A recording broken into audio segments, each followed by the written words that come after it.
Vous êtes prêts? Moi, j'y vais que si vous êtes prêts. Hein. Vous êtes prêts? 3, 2, 1. Bonjour à tous. Comment ça va? Comment ça va? Ouais, 8h30, un week-end, truc de malade. Je sais, j'ai quoi, c'est quoi cet horaire? C'est pas sérieux. Vous allez bien? Merci d'être là. Je voyais deux messages pendant que je préparais le stream, hyper mignon. D'abord de quelqu'un du Québec, Massard, une insomnie au Québec, c'est quand Samuel Etienne lance son live et que toi, tu dors toujours pas, c'est cool. Bon, mais j'espère que tu vas. Je vais essayer de parler tout doucement pour que le sommeil te vienne pendant ce stream, ami Massard. Et puis une question de Véro Leclerc 84. 84, c'est peut-être le Vaucluse, je sais pas. Bonjour, je suis nouvelle, j'habite le Luberon. Bah voilà, c'est pour ça déjà. En quoi consiste cette chaîne? Bah on va lui expliquer, hein, c'est cool. Euh, c'est mignon l'histoire de quelqu'un qui est coincé dans un train là. On va t'expliquer en quoi consiste cette histoire. Et il y a SDL Note. Hello, je suis bloqué dans un TGV à Saint-Lazare qui s'est trompé de voie. Vous le croyez? Erreur d'aiguillage. Bonjour. La loose. Merci Samuel de me divertir en attendant de repartir. Ah ben c'est cool. Bon, ok. Je vais accompagner ceux qui n'arrivent pas à dormir, je vais accompagner ceux qui en ce week-end sont déjà réveillés et je vais accompagner ceux qui sont sur la mauvaise voie. Bon, les amis, on va rappeler le concept, notamment pour ceux qui nous le demandaient à l'instant, puisque je vois que certains étaient là, sont là pour la première fois. Salut Samuel, j'ai examen à 10h30, ça me fait plaisir de commencer la journée comme ça. Cool, j'ai bien fait d'être là à 8h30 alors. Et puis, et bonne chance alors. Bravo pour le portrait dans l'IB, me dit Suffragette 44. Ah ouais, je suis tellement content, je vais vous parler de cet article. Je suis tellement un quatrième de couverture dans Libération, c'est tellement énorme pour un journaliste. Tiffy Loutube, super cool le live avec Grand Corps Malade. Ouais, c'était bien, j'étais trop heureux. Et je vous parlerai du prochain invité dimanche prochain. Alors, la matinée Étienne, pour ceux qui sont là pour la première fois. D'abord, est-ce qu'il y a des nouveaux, des nouvelles, qu'on les accueille, qu'on les salue tous ensemble? Vous allez voir ici, c'est un bon espace. C'est cool, c'est le versant lumineux d'Internet. Parfois, il y a des côtés plus obscurs. Est-ce qu'il y a des nouveaux, des nouvelles aujourd'hui ou pas? Nouveau Tang 23 BZH, je soupçonne la Bretagne ici.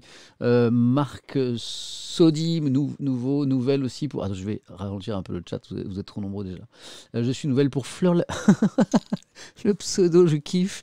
Je suis nouvelle, nous dit Fleur, la plus belle des meufs. J'adore. C'est trop mignon. Pavlette, bonjour. Robin, 73, 45 et plein de chiffres. Nouveau, salut, bienvenue à toi. Je suis tout nouveau, premier live. Wildfire, on va s'appliquer. Alors, nouvelle également, Tiffany, 88. Et puis il y en a qui accueillent les nouveaux comme Nessatio. Bonjour Samuel, hello les nouveaux, ça c'est sympa. Neoxus 99, c'est plus joliment dit comme ça. Nouveau, moi, salut à toi. Ah, vous êtes cool parce que vous accueillez les nouveaux en plus. Bonjour Samuel, j'arrive enfin à voir un live on the Fenriff Rin. Je fais attention, je me suis fait piéger par un pseudo récemment qui était drôle comme tout. Bon. Eh ben, merci à ceux qui sont là pour la première fois. Ouais, je sais, je suis à l'heure ce matin en plus. Hier, j'avais genre un quart d'heure, 20 minutes de retard. Et puis, merci à ceux qui les accueillent, c'est trop cool, vous êtes géniaux. Alors, moi, je suis à Paris. Ouais. Petit bonjour Samuel de la part du staff modération de Cœur de Gamer en direct du site Action, me dit Mayhem 969. Oui, alors ça c'est très important, vous avez raison, tout le week-end je pense, hein, ça se mobilise sur Twitch pour le site Action avec cette belle opération Cœur de Gamer. Et du coup, j'ai déjà choisi mon raid. Hein. Dans 2 heures, on fera un raid, c'est-à-dire que je vous inviterai à aller voir justement ce qui se passe sur ce stream. Voilà, parce que c'est vraiment une belle opération. Moi, je dis bravo. Alors, moi, je suis à Paris, bien sûr. Et vous êtes où? Hein, dites-moi, je vois des hello de Dunkerque, je vois que le FC Londres est là. Bonjour d'Alsace, me dit-on. Alors, c'est parti. Allez, Grenoble, bonjour de Basse-Saxe, bonjour de Perpignan. On peut commencer par un café? Ouais, on va faire ça, t'as raison, dans un instant. Reims, Grenoble, Saint-Étienne, Belfort, Montmartre. Ouh, vous êtes trop nombreux. Confiné à Lyon, bon courage. Valence. Oh, je ralentis, vous êtes trop nombreux. Île de la Réunion, à la chance. Le Bourget du Lac, Morbihan en Bretagne, bonjour de la Drôme, c'est beau par là aussi, que ce soit en Drôme ou en Bretagne. Bonjour de d'Asnières-sur-Seine, mais comment ça se fait que je n'arrive pas à ralentir le chat tellement vous êtes nombreux? Saint-Nazaire, Boulogne-sur-Mer, Agen, FC Fougères, je connais trop Fougères. Rabat au Maroc, mais bien sûr, Rabat, Montpellier, bonjour de Rennes, les Bretons sont là décidément, bonjour de Paris, salut les Parisiens, bonjour d'Aix-en-Provence, de Bordeaux, de Munich, de Brno en République tchèque, oui bien sûr je connais. Dans ma tasse de café, réveil difficile pour Super Bastos manifestement. Ah le pseudo, Dax dans les Landes, le FC Normandie, Nantes, Avignon, Nancy, hello de Pornic. En Bretagne, pour ceux qui connaissent, ou en Loire-Atlantique plutôt. Enfin, le débat. Est-ce que la Loire-Atlantique est dans la Bretagne? Hop, hop, hop, je suis parti sur un truc chaud. Bonjour aux matinaux du week-end. Bah ouais, 8h30, c'est vrai que c'est tôt. Bonjour à tous, vous êtes super cool. Voilà, déjà. Hier, on s'est rendu à un moment, donc on était autour de 10 000 ensemble, et à un moment, quelqu'un me dit: ah, mais il n'y a pas de modo aujourd'hui. Je dis: bah si, il y a les modos. Les modérateurs, ils sont bénévoles, ils viennent quand ils veulent, quoi. C'est cool. Et je dis: bah si, bien sûr, il y a des modos, ils sont toujours là. Et puis non, il n'y avait pas de modérateur. Et sauf qu'on avait un chat, mais super propre, vachement bienveillant, hyper cool. Et il n'y avait rien à modérer. Et voilà, je crois qu'en l'espace de presque 4 mois, on a créé un joli espace. Voilà. Donc merci à vous tous, parce que c'est grâce à vous, cet espace bien sympa. Pourquoi 8h30 ce matin? C'est tôt, hein. D'habitude, c'est plutôt 9h30 le week-end, ou 10h. Voire plus. Bah, en fait, parce que j'ai envie de faire des trucs en famille, voilà. Et puis je me suis dit: allez, fin de stream 10h30. Et du coup, j'ai tout le week-end pour faire des trucs, m'occuper des petits, passer du temps avec Hélène. J'ai une batterie de voiture déchargée là, qui voulait pas démarrer hier. Je vais aller faire du bricolage, je vais emmener Malo, on va prendre les outils, on va démonter la batterie, on va essayer de la recharger. Ça va être épique. Quand on connaît mon côté manuel, le moindre truc comme ça va être épique, ça va être énorme. Tiens, on va voir s'il y a des modos, parce que j'ai appris très récemment. Bon, il y a Nightbot qui est là, donc c'est bon, il est là. La matinée Étienne, le concept, on le rappelle, je crois que c'est Véronique qui nous demandait tout à l'heure, on lit les journaux ensemble, voilà. On en parle ensemble, c'est l'avantage, hein. Ici vous n'êtes pas à la télé, on peut s'interpeller, se poser des questions, avoir des débats entre nous sur l'actu, essayer de comprendre le monde dans lequel on vit, puis on parle de la vie d'ailleurs aussi, le tout dans un cadre que j'ai déjà un peu défini, hein. La bienveillance, le respect, c'est-à-dire voilà, à 99,99%, vous êtes super cool, super zen, on n'est pas d'accord, on a plein d'opinions diverses, et tant mieux, c'est la démocratie, mais on l'exprime avec déférence, enfin respect en fait surtout, respect les uns par rapport aux autres, surtout dans le chat, voilà. Donc ça c'est vraiment super important. Propos racistes, homophobes, sexistes et j'en passe, passez votre chemin, ça ce sera banni directement, et s'il n'y a pas des modérateurs, c'est moi qui le fera. Voilà. Mais bon, en général, il n'y a pas de problème. Bon, là-dessus, une fois qu'on a dit tout ça, on a un peu défini l'essentiel. Voilà, parfois, on reçoit des invités aussi ici. J'ai appelé ça, donc la matinée Étienne, c'est pour les journaux. La rencontre Étienne, oh, quel jeu de mots, c'est avec des invités. Donc, on a reçu quelques politiques. Là, je fais une petite pause avant d'en recevoir d'autres. On a reçu Grand Corps Malade. Là, il y a quelques jours, c'était super cool. Et je reçois dimanche prochain Coco, hein, qui est une dessinatrice de presse, dessinatrice de BD. Elle est formidable pour ceux qui connaissent. C'est un des piliers de Charlie Hebdo. Elle était là au moment des attentats, hélas. Voilà. C'est à la fois une survivante, une grande artiste, et elle va arriver là lundi à Libération. Elle va devenir Coco. Jérôme ne connaît pas, mais tu vas voir, c'est une femme formidable. Lundi, elle devient la dessinatrice principale de Libération. Voilà. Elle remplace Willem qui s'en va. D'ailleurs, il y a un hommage à Willem qui va être rendu dans quelques jours avec un numéro spécial de Libération. Et donc, Coco sera avec nous dimanche prochain, pas demain, celui d'après, aux alentours de 19h. Je me suis aligné sur le nouvel horaire du couvre-feu. Et 19h, on restera 1h30, 2h ensemble pour parler de dessin de presse, comment on choisit un thème, comment on fait un dessin de presse, est-ce qu'il y a de la censure, comment ça se passe avec un journal, parce qu'on parle beaucoup d'articles, d'éditos, de reportages, nous ici, mais le dessin de presse, c'est assez mystérieux en fait. Hein, comment est fait le choix, est-ce que le journal donne son avis, voilà. Donc Coco, c'est vraiment une spécialiste de la question. Elle bosse à Charlie depuis super longtemps. Elle arrive à Libération. Elle vient de sortir un livre et c'est notre invitée dimanche prochain, 19h. Et je suis déjà en train de caler celui de la semaine suivante. Un artiste, un jeune chanteur, rappeur, voilà, quelqu'un que j'adore, que j'ai découvert il n'y a pas longtemps. Je ne vous en dis pas plus. Voilà. Coco, c'est elle qui a ouvert la porte, me dit Philippe Co. Ouais, je sais, je connais cette histoire. Et puis elle en parlera si elle veut en parler. De quelle porte parlons-nous? Je ne vais pas en parler ce matin, mais ceux qui savent. Voilà. Ah ouais, des interludes de dessin, me dit Nico, avec le docteur Twitch. Damien Mascret, le médecin de France 2, hein, qui est dessinateur aussi et qui nous avait croqué lors d'un live sur France 2 sur les vaccins contre le Covid-19. Il nous croquait des dessins. C'est vrai qu'on pourrait proposer ça à Coco aussi. Bon, ça c'est le programme. Et puis, donc je disais, en plus de tout ça, il y a une religion ici. Voilà, moi je suis quelqu'un de... J'essaie d'être super tolérant. Et même si j'ai été éduqué dans un contexte, dans un cadre chrétien et catholique, comment dire, je fais attention à la religion parce qu'à la fois, normalement, à la base, c'est un message d'amour, la religion, mais les hommes, hélas, souvent n'ont pas bien compris le message et détournent, et oublient le message principal de la religion. Donc moi, étymologiquement, religion, c'est relié aux autres, c'est l'amour, la religion. Mais vous savez tous, hélas, que c'est pas toujours le cas. Donc les religions, je fais attention, mais ici, on a une religion. Ouais, on a une religion. C'est quoi la religion? C'est quoi la religion ici? C'est quoi? Bonne réponse de Ginai. C'est le café. On voit un culte absolu au café. Moi, c'est ce qui m'aide à tenir, à faire marcher ce qui fonctionne encore un petit peu près là-haut, quoique pas trop. Donc, on a le café, on fait des pauses café, on a une musique du café. Je l'envoie d'ailleurs, la musique du café, pour ceux qui ne connaissent pas. Le thermos est jamais très loin avec moi. Hop, il est là. Et vous aussi, bien sûr, je vous invite à vous hydrater, à boire ce que vous voulez. Crouton à l'ail nous dit j'aime pas le café. Ben, je t'invite à manger des croutons à l'ail, par exemple, avec une petite soupe. C'est parti pour le café. Mais vous avez le droit de boire ce que vous voulez, on est en démocratie, je rappelle. Et après, on commence à lire les journaux. 8h43, on est sur un bon rythme. C'est parti. C'est la musique. C'est le thermos.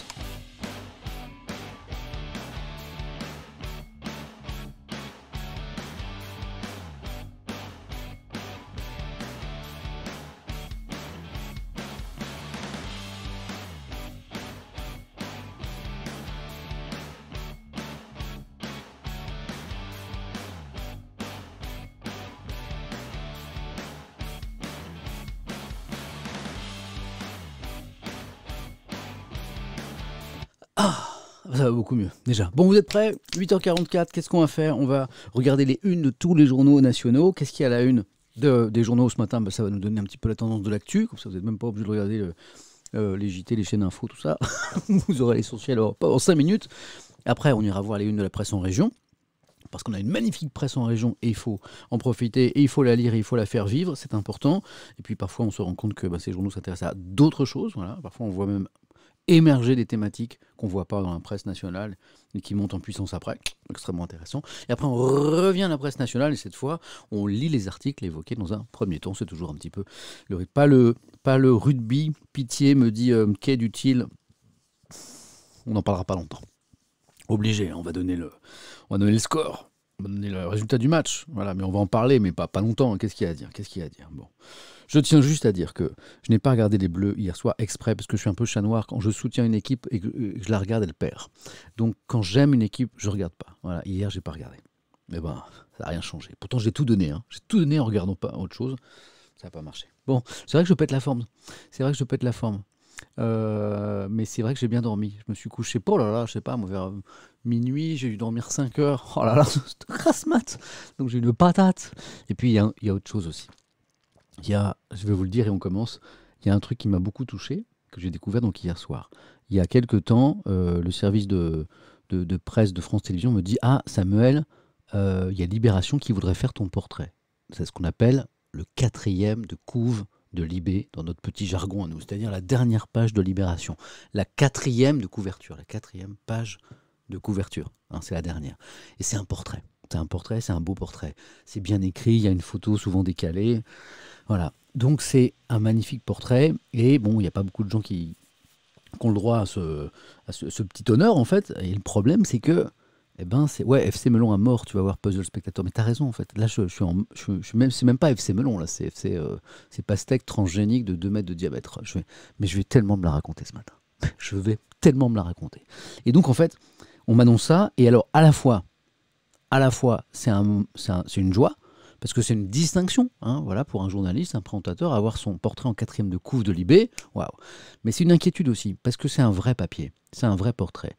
La journaliste travaille, fait une recherche, enquête, appelle des gens pour savoir, mais qui est vraiment ce bonhomme dont je vais faire le portrait? C'est pas genre je raconte ce que je veux et puis le journaliste écrit, quoi. C'est quelqu'un qui cherche qui vous êtes vraiment. Est-ce que vous êtes un peu fake? Est-ce que vous êtes un peu du... une façade, une image, et puis derrière, c'est pas très reluisant. Est-ce que vous avez un peu des casseroles au cul, quoi? Est-ce que comment vous voient les gens avec qui vous travaillez? Vous voyez? Est-ce qu'il n'y a pas des petites affaires cachées? C'est un vrai portrait, quoi. Donc parfois ça sort et c'est cool. Parfois ça sort et on se dit wow, il est pas cool ce portrait. Donc c'est une vraie inquiétude. Voilà. Et le papier est sorti là ce matin. Moi, je l'ai lu hier soir, parce qu'en étant abonné à Libé, ben, je l'avais dispo hier soir. Et il est cool, le papier. Donc, il révèle des trucs que j'ai dit souvent nulle part ailleurs, parce que la journaliste est restée plus de 4 heures à la maison. On a échangé, et un journaliste qui parle à un journaliste, moi je parle du principe qu'il faut rien cacher. Donc on m'a posé des questions très cash, et j'ai répondu de façon très cash.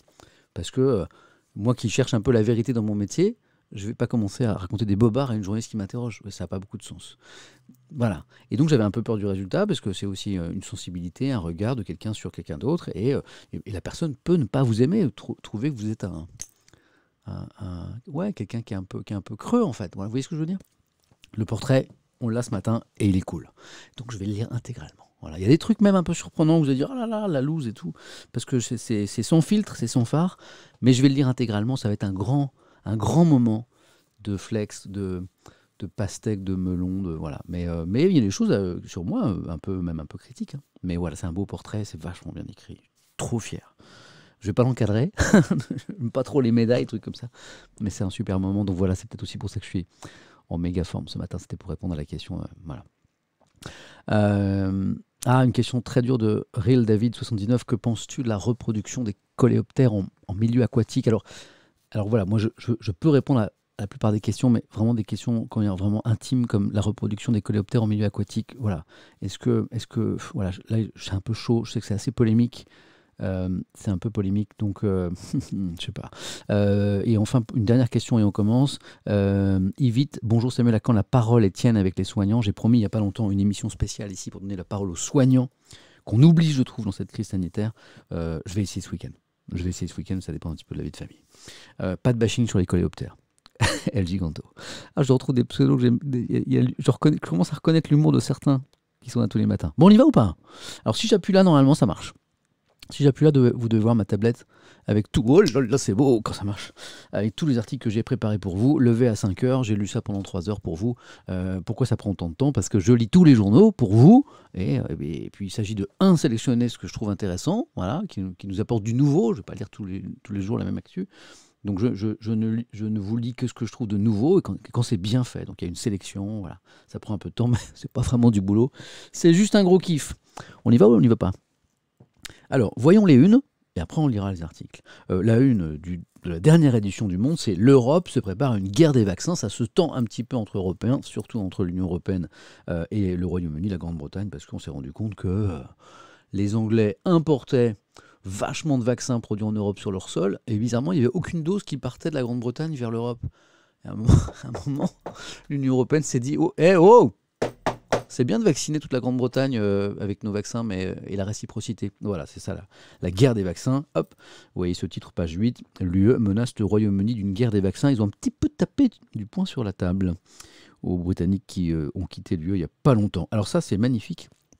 On a un super dossier dans Libération, de Hendaye à Calais, les nouvelles filières de l'exil. Des trains du Pays Basque aux plages de la Manche, en passant par les aires de repos et stations-service utilisées par les passeurs près de Tours. Libération a enquêté sur les routes des migrants en France. Vachement beau dossier. Et ça, regardez tout en haut là, au-dessus de Proust, au-dessus de Marcel Proust.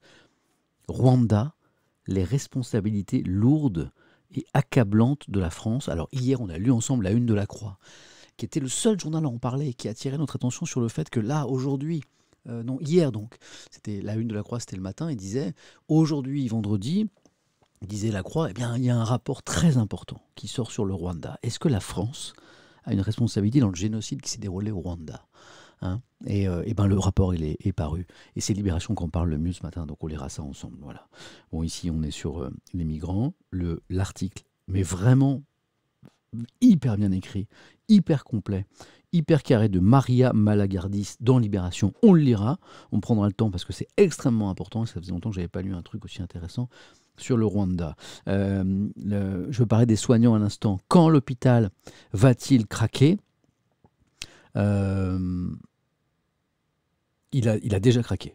Il a déjà craqué. C'est la parole donnée à des soignants par Libération. Parfois, je fais des petites pauses parce que je lis aussi vos commentaires. Droit à mourir, c'est la conquête de l'ultime liberté. Euthanasie. Euthanasie, plusieurs jours déjà que je vous lis.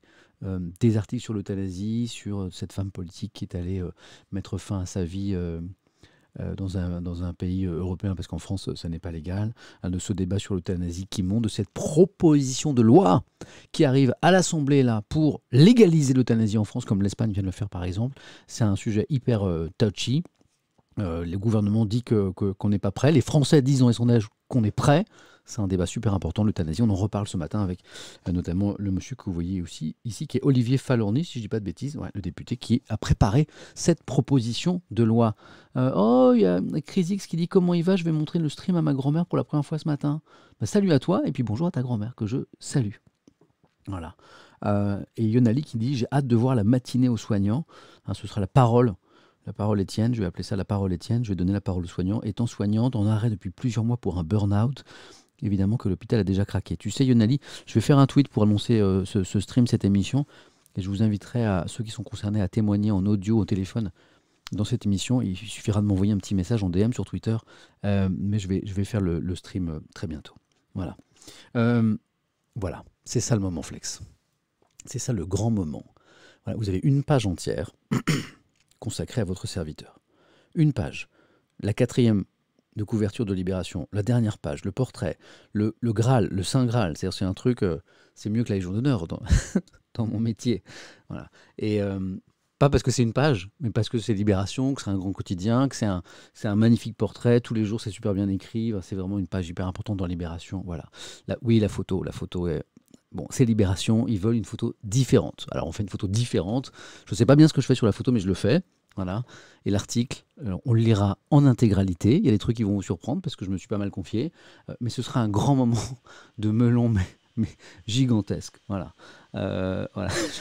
Alors, certains trouvent la photo belle. Vous êtes gentil, vous êtes sympa. Oh, vous êtes super sympa. Ouais, magnifique photo. Oh, ouais, elle a été faite pendant l'interview. Le photographe m'a fait faire 1000 positions. Il m'a fait enlever mes chaussettes, il m'a sur le ventre, sur le dos, à gauche, à droite, assis en tailleur. Il a essayé que je me mette les pieds derrière la tête. Je lui ai dit ça va être chaud au niveau de la souplesse. Voilà. Donc et on a fini par voilà une heure pour faire la photo. Voilà, c'est parce que c'est des voilà. Là aussi c'est comme les journalistes de Libé, il y a les grands journalistes et puis il y a les grands photographes. Voilà. Bon, ça sera un grand moment où je me la raconte, mais ce sera tout à l'heure. Le Parisien, ce que Macron a en tête, ça c'est important. On s'attend à ce que de nouvelles mesures sanitaires plus dures soient annoncées dans les prochains jours, parce que les courbes du Covid-19 sont pas très bonnes. Est-ce qu'on va aller vers un reconfinement, un très dur comme le premier? Est-ce qu'on va pas fermer les écoles? Là, on est en plein dans le débat, ça va dépendre des prochains chiffres. Ce que Macron a en tête, c'est la une du Parisien. Encore quelques jours, ça fait un peu flipper. Est-ce que j'ai ma musique qui fait peur? Ouais, elle est où ma musique qui fait peur? Ça fait longtemps que j'ai pas mis de musique qui fait peur. Je crois que c'est celle-là. Non, ça c'est la blague. Ça.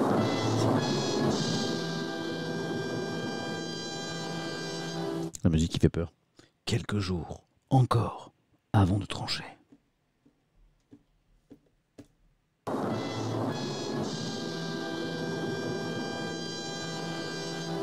Bon, on lira ça, c'est un peu flippant. Hein. Bon, et tour de vis dans les écoles, ça commence à resserrer un petit peu.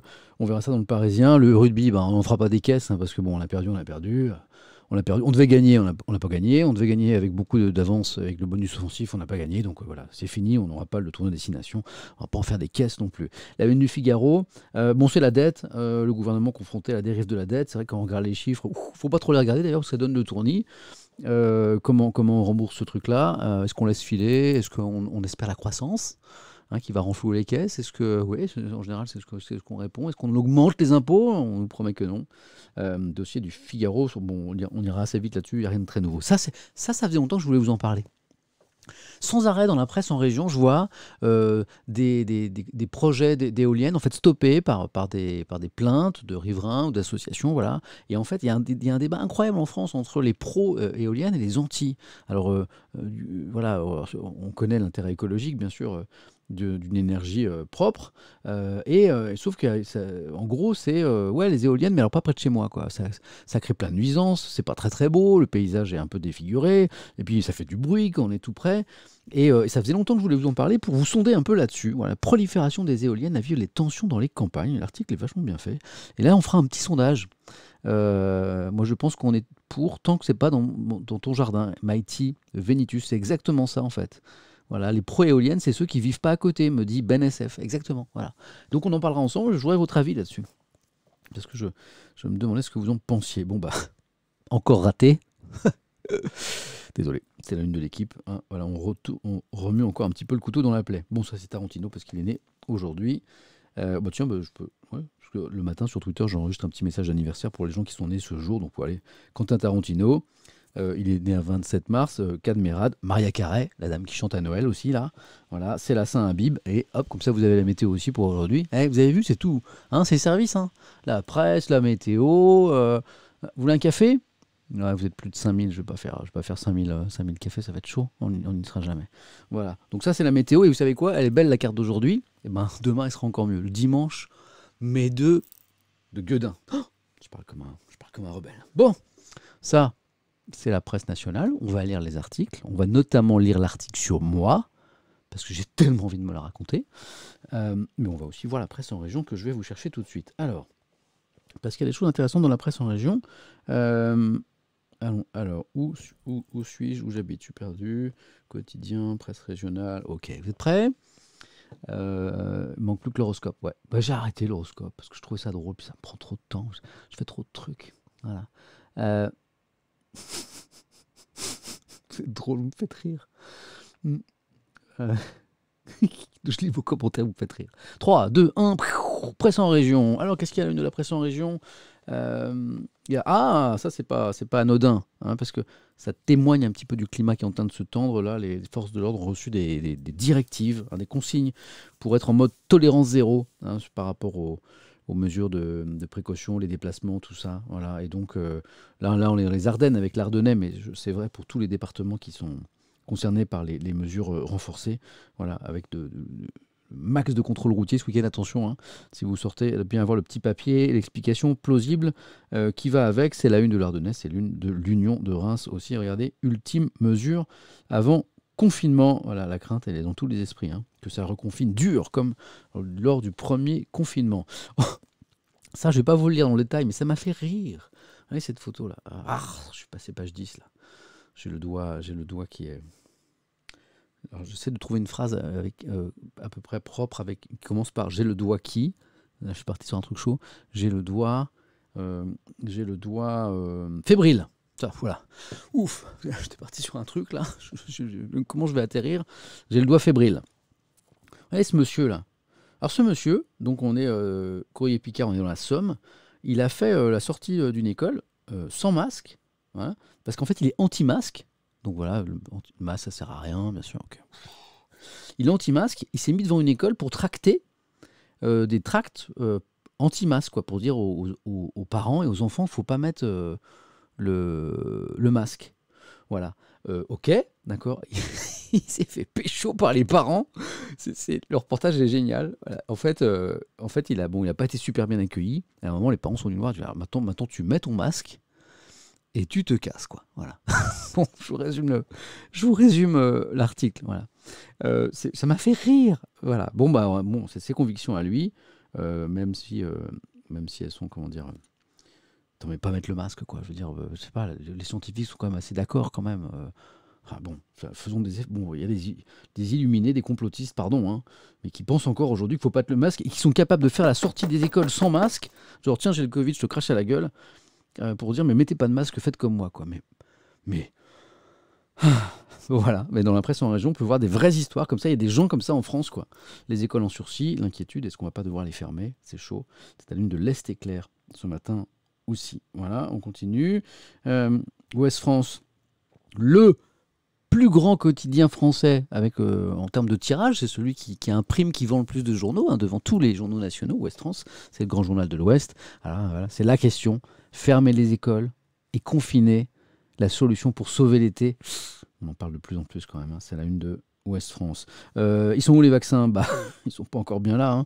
Les pharmaciens déjà en rupture constatent Presse Océan. On redescend un tout petit peu, on va vers la Loire-Atlantique, c'est le journal de Nantes et de la région, qui nous apprend qu'après 2 jours seulement, les pharmacies de Loire-Atlantique n'ont plus de doses du vaccin AstraZeneca. Et aucune livraison n'est attendue avant le mois d'avril. Bon, les fins mars, on espère que ça va arriver massivement quand même. Alors, Ok. Regardez. Quelle que soit la région, l'inquiétude est la même. C'est intéressant quand on voit une actualité qui revient à la une de beaucoup de journaux. Ça veut dire elle est très présente. L'inquiétude des écoles et lycées ouverts malgré des cas de Covid. Voilà. Mais a priori, les mesures sont renforcées. Ce que j'ai entendu, enfin, c'est pas entendu, j'ai vérifié cette information, mais a priori, notamment dans les zones rouges, là, un cas, dans une classe et vous fermez la classe. Avant, c'était un peu plus compliqué que ça. Tout. Ok. Bah oui, il y a quelques unes, notamment en terre de rugby, Midi Libre, Montpellier, terre de rugby, douche froide, tu m'étonnes, avec la France qui n'a pas gagné le tournoi des 6 nations et l'Écosse, les méchants Écossais qui ont brisé le rêve des Bleus. Non seulement ils n'ont pas gagné, ils devaient gagner large, ils ont perdu. Regardez comment en terre de rugby, du côté de Perpignan, l'indépendance se désole. Voilà, 6 nations, le titre s'envole. Ouais, en même temps, c'était chaud, moi j'y croyais pas trop. C'était quand même, il fallait un exploit quand même gagner avec autant de points d'avance. Bon, ils ont peut-être fait le maxi quand même. Hein. Elle est toujours cette idée de est-ce qu'on va pouvoir partir en vacances. C'est même pas l'été là, c'est la Dordogne Libre, ça se penche sur les prochaines vacances de Pâques. Hein. Est-ce qu'on va avoir le droit de partir ou est-ce qu'on va être enfermé chez nous? Se demande la Dordogne Libre, terre de rugby, Sud-Ouest, Bordeaux, la désillusion. Vous aussi vous êtes comment on dit, désillusionné, ça se dit? On dit désillusionné. Déçu, oui, mais désillusionné. Ça se dit, ça? C'est à vous que je pose la question. Vous l'avez, ça? Désillusionné. Ça se dit pas? Ça se dit? Oui, Sam, je crois. Allez, on vérifie. Désillusionné. Je crois que ça se dit, ça. Désabusé. Ah, désabusé. Ah ouais. Alors, peut-être désabusé plutôt. Désillusionné. Je suis pas sûr. On va vérifier dans le dico. C'est parti. Alors, attendez, je vous mets ça. Ça, c'est moi. Ça, c'est le dico. Alors, on va chercher un bon dico, hein, genre à Larousse. Alors, il y a le verbe désillusionner. D'accord. Ah ouais, mais si. Voilà, donc 3 ans de mariage, l'exemple. Oh la vache, 3 ans de mariage, je l'avais désillusionné, donc c'est un participe passé, mais est-ce que l'adjectif est acceptable? Genre, il est désillusionné. Ouais, je suis désillusionné. Bah si, ça, ça se dit. L'O 1295, ça se dit parole de prof. Bah oui, on aurait dû demander aux enseignants d'abord. Ça se dit. Ok, bon, bah, nous voilà un peu plus savants, parce que de temps en temps, bah, hein, c'est l'avantage d'Internet, on peut les vérifier en direct. Certains mots, certaines expressions, je déteste, et pourtant, Dieu aussi, je le fais. La langue française est pleine de tant de trésors et de pièges. Parfois, je suis bien à côté, mais quand j'ai un doute, quand je peux, je vais vérifier. À l'heure d'Internet, on n'a plus de... Quand on voit des mails, des courriers bourrés de fautes, mais à tous les mots, on se dit, mais t'as une souris, mec, ça t'arrive de vérifier des mots quand t'as un doute ou genre jamais tu doutes en fait. Jamais tu doutes, tellement sûr de toi. Mais vas-y, mais ouvre le dico, quoi. Ça me fait marrer, ça. Ok. Bon, regardez, on était avec Ouest France, on prend le télégramme. Bretagne toujours, les écoles bretonnes sous tension. Je crois que c'était hier dans le télégramme qui nous disait que la région qui était longtemps été épargnée par le Covid, en tout cas avec moins de cas, eh bien, les chiffres montent là aussi, et notamment à l'école, le nombre de cas de Covid a doublé en une semaine. Peut-être aussi parce qu'on les teste avec les tests salivaires. Hein, voilà. Beaucoup de questions aussi sur la campagne de vaccination. À qui le tour? Se demande Nice Matin, 75, 70, 50 ans. Hein, dès aujourd'hui, on va rappeler que les plus de 70 ans ont le droit au vaccin, sans facteur de comorbidité. Voilà. Bon, là, la question, c'est est-ce qu'on doit descendre aux plus de 50 ans? À mon avis, au-delà du débat, je pense que la question, c'est qu'on n'a pas les vaccins. Eh bien, les amis, pour la presse en région, c'est pas mal. C'est intéressant parce que on voit qu'il y avait des choses qu'il n'y avait pas forcément dans la presse nationale. Ah, salivaire, c'est pour les moins de 6 ans. Ah, les grands, ça veut dire que les grands, ils ont l'écouvillon dans le pif. Oh là là là là là, c'est chaud. Ouais. Il y a Docteur Phoenix qui revient à l'orthographe et qui nous dit pour les fautes d'orthographe, la pire excuse que tu as dû avoir, donc, j'ai désactivé la correction automatique, j'avais trop de rouge. Non, c'est pas ça que je voulais mettre des applauses. Oh, j'adore cette phrase. J'ai désactivé la correction automatique, j'avais trop de rouge, mais quel bonheur! Ok, super. Bon, allez, on va voir la presse nationale. On a une bonne livraison ce matin. Je trouve qu'il y a vraiment des articles vachement intéressants sur le fond et dans la forme bien écrit. Ok. Bientôt la dictée Étienne avec Samuel, c'est cool. J'ai trop soif, on se fait un mini café et puis parce que là on attaque la presse nationale, donc ça va Ça va causer longtemps. Musique du café et on y go.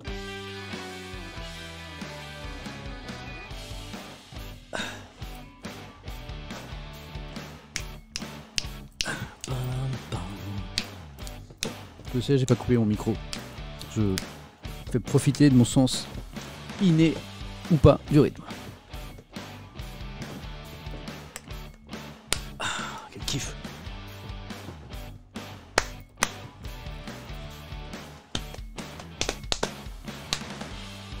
Ah, patate ce matin, moi. Peut-être bu trop de café. On y va. Le monde. Pom, pom, pom, pom. On commence par le monde ce matin. Avec l'Europe qui se prépare à une guerre des vaccins. C'est quoi cette guerre des vaccins ce chapeau du monde, là, juste sous le titre, est toujours très bien fait. Il résume toujours vachement bien une actualité qui est parfois complexe. On y va. Les 27 ont validé, quand, jeudi soir, un renforcement du mécanisme de contrôle des exportations de vaccins hors de l'Union européenne. En fait, l'histoire, elle est assez simple. C'est la fin de la naïveté, a résumé le président Emmanuel Macron. Le Royaume-Uni, qui est le premier pays, tu m'étonnes, dans la ligne de mire de ces dispositions. Et le monde résume très bien. Écoutez bien, là, on comprend tout. 21 millions de vaccins ont été exportés à partir du sol européen, voilà, hein, représentant les 2/3 des 32 millions d'injections effectuées outre-Manche. Donc, au Royaume-Uni, on dit « dis donc les Européens, vous êtes nuls, votre campagne de vaccination est nulle !» Et en fait, les 2/3 des injections ont été faites avec des vaccins produits en Europe. Et quand on regarde les vaccins produits en Grande-Bretagne qui sont allés en Europe, eh ben, il n'y en a pas eu. Voilà. Donc, c'est chaud. À un moment, les Européens se sont rendus compte qu'ils étaient bien en train de se faire rouler dans la farine. Et le ton est en train de se durcir. Et hop, l'UE, quand je vous résume l'actu comme ça, c'est simple, quoi. L'UE menace le Royaume-Uni d'une guerre des vaccins. Lisons, en ligne de mire de cette nouvelle disposition, donc le Royaume-Uni, aucune dose n'a quitté les îles britanniques vers l'Europe, c'est quand même dingue.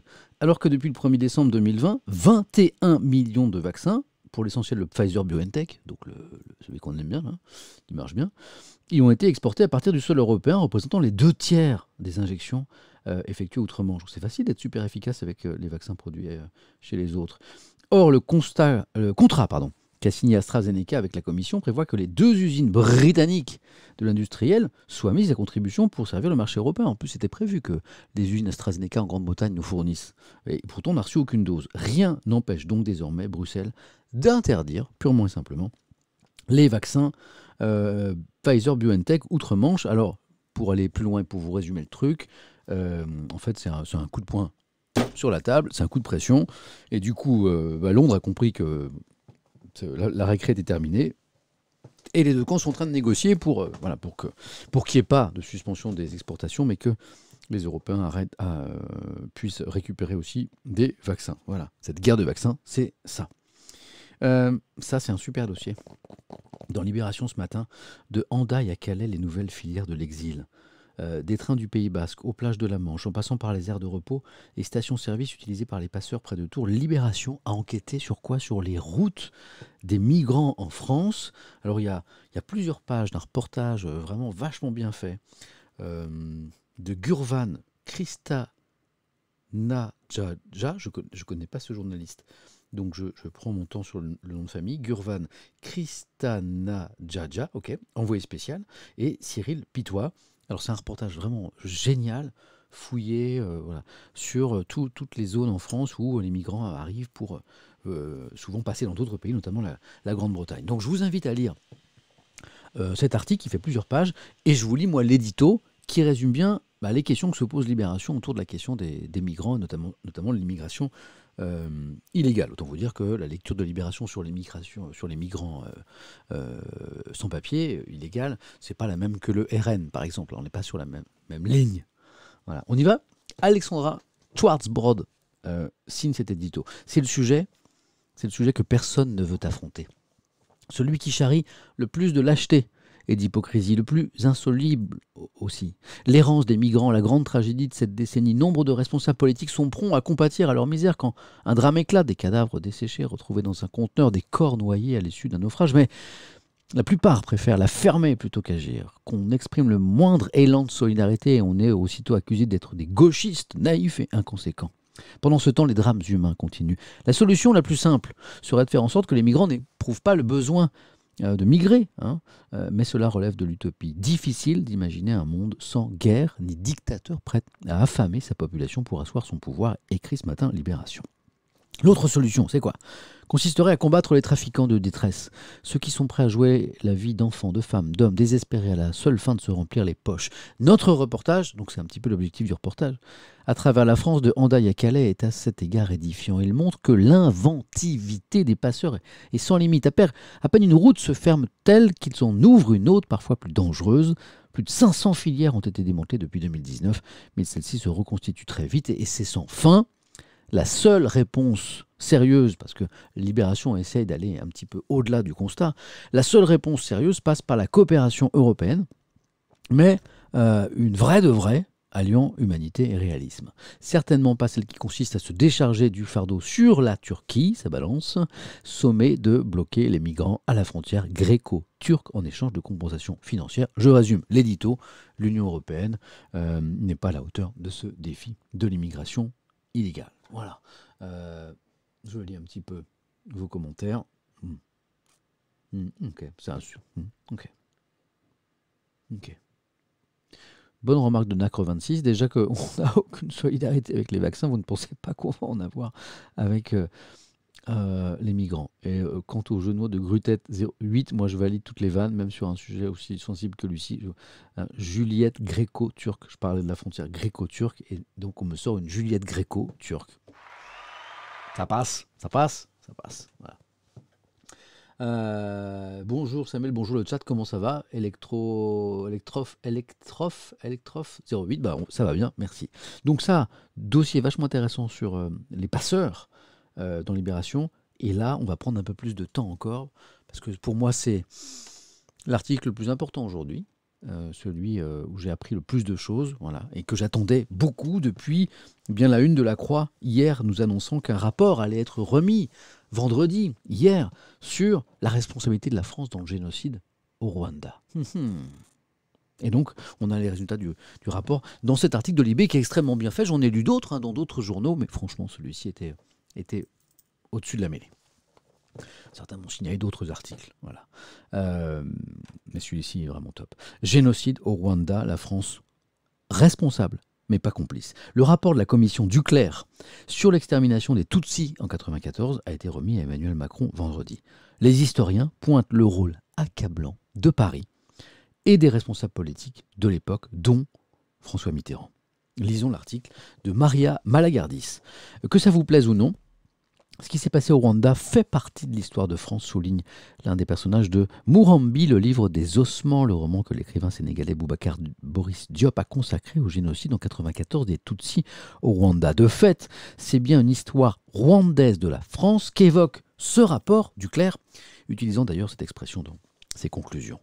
Constituée d'une quinzaine d'historiens, présidée par Vincent Duclerc, spécialiste de l'affaire Dreyfus, elle a mis son rapport sur la table, elle l'a remis au président Macron hier, vendredi. Il y a 2 ans, cette équipe avait déjà été chargée d'éplucher les archives françaises sur le Rwanda, même les plus confidentielles, gardées depuis plus d'un quart de siècle secrètes au sein de différentes administrations. Cet accès illimité était inédit. C'est le président Macron qui a donné son feu vert pour cet accès aux archives, même les plus secrètes sur le Rwanda, et répondait aux demandes incessantes depuis plusieurs années de tous ceux qui en France souhaitaient mieux connaître, mieux comprendre une page sombre de l'histoire commune des deux pays, la période entre 90 et 94, je rappelle la période où Paris sera le principal allié d'un régime dont les dérives vont conduire à l'avant-dernier génocide du XXe siècle, le dernier étant celui de Srebrenica en Bosnie-Herzégovine. Je pense que ça vous rappelle des choses aussi. Voilà. Je lis un peu vos commentaires sur le Rwanda pour voir s'il y a des questions. Ok.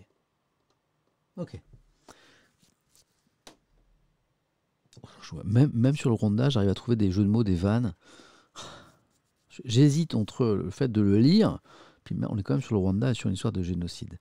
Donc il est réussi ton jeu de mots, mais là je m'abstiens sur le coup. On continue. La commission Duclerc a su établir un constat qui aura valeur historique, désignant sans détour les responsabilités lourdes et accablantes de la politique française menée au Rwanda. La France, c'est là que ça devient intéressant, la France s'est longuement investie aux côtés d'un régime qui encourageait les massacres racistes. La commission relève, quelles sont ses conclusions, une impression d'enfermement des autorités françaises dans des logiques avec lesquelles la rupture s'avère difficile même pendant la crise génocidaire et dénonce l'obsession des décideurs de l'époque pour lesquels, même pendant le génocide, la seule vraie menace est représentée par la rébellion Tutsi du Front patriotique rwandais, associé à l'influence anglo-saxonne, puisque ce mouvement composé d'enfants exilés, d'enfants d'exilés Tutsis a été créé dans l'Ouganda anglophone. Là, il y a quelque chose de très intéressant. C'est-à-dire que le rapport, bon, on le savait déjà avant, hein, le rapport confirme que si la France de l'époque a été à ce point aveugle en soutenant un régime génocidaire contre la rébellion Tutsi, c'est que cette rébellion Tutsi, elle était associée à l'influence anglo-saxonne, puisque née dans l'Ouganda voisin, l'Ouganda anglophone. Il y avait une histoire de, comment dire, de zone d'influence. La France voyait l'influence anglo-saxonne derrière la rébellion Tutsi, et les dirigeants français de l'époque ont dit, mais non, non, c'est notre précaré, hein, l'expression précaré africain. Vous voyez? Donc là, on comprend un petit peu la logique de tout ça, et c'est pas joli, joli. On continue. Hein, le FPR, donc je parle de la rébellion Tutsi, est le seul à se battre contre les forces génocidaires, et pourtant cette perception ne change pas, hein, et confirme une lecture ethniste de la situation au Rwanda. De cette façon, Paris épousait de facto, de fait, la thèse des extrémistes Hutus qui vont commettre le génocide au nom du peuple majoritaire. Voilà. Non seulement le rapport pointe la faiblesse de l'équilibre des pouvoirs en France, qui a permis à un petit groupe au sommet du pouvoir de jouer les apprentis sorciers au Rwanda, mais il souligne également la responsabilité personnelle du président François Mitterrand et son alignement sur le pouvoir rwandais. Voilà. Alors quelques lacunes se dessinent quand même dans le rapport, parce que Libération a un regard un peu critique quand même. La commission fait l'impasse sur des archives qu'on connaissait déjà, par exemple, archives qui évoquent la visite de hauts gradés rwandais, notamment au mois de mai, à l'époque, reçus à Paris, et auxquels on aurait promis soutien financier et militaire, tout en discutant tranquillement de la meilleure façon de retourner l'opinion internationale. Tout en reconnaissant de graves responsabilités dans la gestion de cette crise rwandaise, la commission écarte le soupçon de complicité. Regardez, on revient au titre. La France responsable, mais pas complice. Donc je reviens à l'article. Le soupçon de complicité est écarté. La commission affirme n'avoir rien trouvé dans les archives qui indiquerait une compromission directe dans le génocide, un feu vert de Paris au génocide. Mais accueillir à Paris des génocidaires et leur prodiguer des conseils ne suggère-t-il pas une forme de complicité? Se demande ce matin Libération. Voilà pourquoi l'article de Libération, pour moi, sur ce rapport sur le génocide au Rwanda, était l'article le plus important du jour. Voilà. Je remonte un petit peu sur vos questions sur le Rwanda pour voir si je peux éventuellement répondre à certaines ou vous éclairer. Éclairer. Alors, ok. Il y a Einar87 qui se demande s'il n'y a pas des arrière-pensées derrière le rapport. Question intéressante. Les excuses ne sont pas gratuites, il y a sûrement des négociations en arrière-plan entre les deux pays. Bon, après, là, ce n'est pas des excuses au niveau de l'État français, qui viendront peut-être d'ailleurs. On n'en est pas là. Là, c'est l'enquête d'une commission. Mais la question est intéressante. Merci Samuel de prendre le temps de revenir sur cette nouvelle importante, me dit Charlotte Chaton. Bah, Charlotte, je crois que pour moi, comme je l'ai dit, c'est vraiment l'article le plus important. MT Mac 3R, le chanteur Corneille est un rescapé de ce génocide. Ben, je crois bien que tu as raison. Vérification tout de suite. Corneille. Non, pas le dramaturge, le chanteur. Google. Au Rwanda. Ouais, c'est ça. Ouais, tu as raison. Ouais.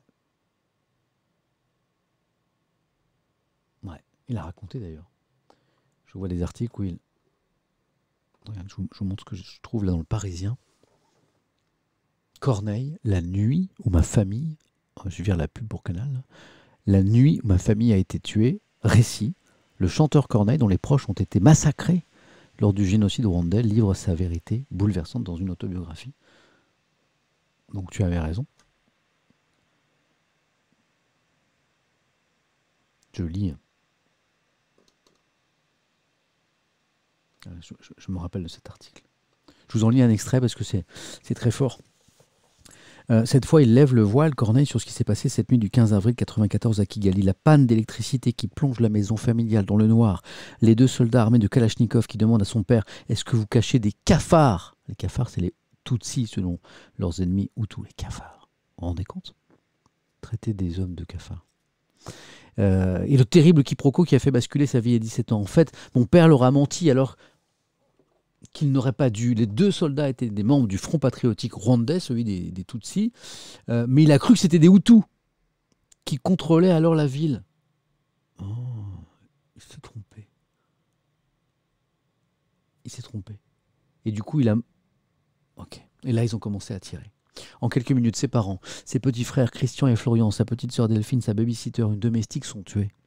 Dans le noir, derrière son canapé, Corneille parvint à échapper au bourreau.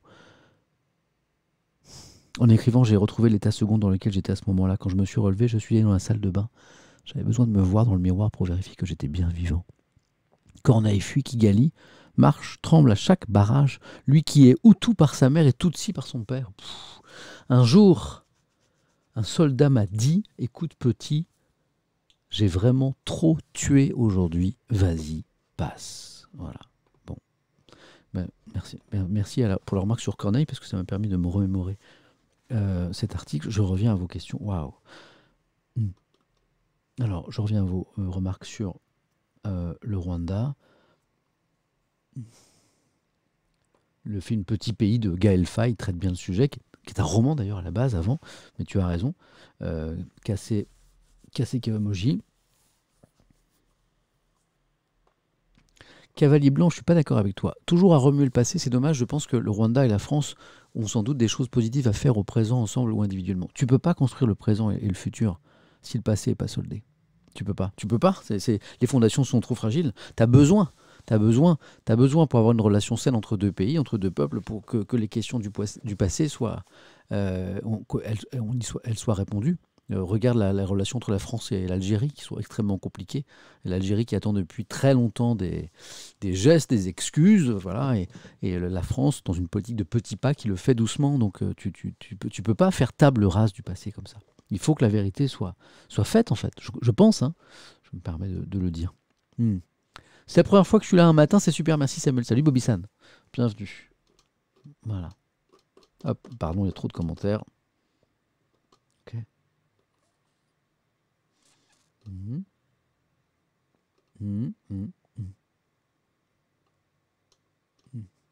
Ok. Vous êtes nombreux à me parler de petits pays. Ok, voilà. Pour cet article, pour moi, c'est le plus important du jour. Je vous invite à le lire. C'est dans Libération, page 6. Ce matin, au Rwanda, la France responsable mais pas complice. La crise sanitaire, c'est un titre qui m'a interpellé ce matin. Quand l'hôpital va-t-il craquer? Eh ben, c'est déjà fait. Hein. Il a déjà craqué. Ce sont des soignants, en fait. Libération a donné la parole à 3 soignants. Marie, infirmière en réa, qui est devenue cadre de santé. Jérémy Chanchou, aide-soignant aux urgences. Et puis Romain Sonneville, qui est médecin. Et ils éclairent un petit peu ce que vivent les soignants. Et moi, je trouve que ces derniers mois, on les a oubliés. Hein. Vous vous rappelez quand on les applaudissait à 20h, au balcon, aux fenêtres, lors du premier confinement, et ben c'est fini, alors qu'ils sont toujours en première ligne. Et je pense qu'il ne faut pas les oublier. Reportage de Libération. Parole aux soignants. Il y a la lassitude, il y a la colère, mais aussi la perspective de voir le secteur de la santé déserté par des personnes et des personnels à bout. En pleine 3e vague, tour d'horizon des questionnements de professionnels désabusés. Marie, par exemple, infirmière en réa. Il y aura une hémorragie à la fin, c'est sûr. Elle pense qu'en fait, l'hôpital va être fui par les personnels, notamment les infirmières, tout ça, parce que c'est trop dur. Elle dit, les soignants sont épuisés. Lors de la première vague, il y avait de la peur face à une maladie inconnue. Mais on était aussi porté par l'adrénaline. C'est après qu'on a ressenti un épisode de fatigue collective, un bon coup de bâton. À ce moment-là, la phrase que j'ai le plus entendue, c'est « Si ça revient, je pars et je change de boulot ». Voilà. Elle dit aussi, Marie, on est un des pays de l'OCDE où les infirmières sont les moins bien payées. Hein, on a beau adorer notre travail, si les conditions sont trop dégradées, les gens ne resteront pas. C'est toujours la même idée que les gens vont quitter l'hôpital. Je suis en colère contre le gouvernement qui n'a pas confiné en février. Je suis en colère contre le gouvernement qui n'a pas confiné en février. Les projections étaient là, nous y sommes. Hein, Marie fait partie de ces voix qui s'élèvent en France pour dire que la 3e voie, voilà, c'était pas ça qu'il fallait faire. Il fallait taper fort, confiner fort. Bon, débat compliqué. Jérémy Chanchou, aide-soignant aux urgences. On est épuisé. Il y a trop de postes de paramédicaux vacants en France. Personne ne veut faire ces métiers. C'est des métiers durs, ils sont mal payés. 1 an avant la crise sanitaire, on aurait pu faire différemment. Voilà. On aurait pu faire différemment. Elle aurait été différente, la réalité, si on avait écouté les soignants à l'époque. La réponse, c'est ce mauvais Ségur de la santé. Alors on va rappeler que ce Ségur de la santé, ces négociations entre les différents partenaires autour de l'hôpital notamment, ont abouti à une hausse de 183 € de salaire, rappelle Libé. Quand on me demande quand l'hôpital va craquer, je réponds qu'il a déjà craqué, d'où le titre de l'article. Et puis la parole à Romain Sonneville, qui est médecin, qui dit « Je ne comprends pas qu'on tarde.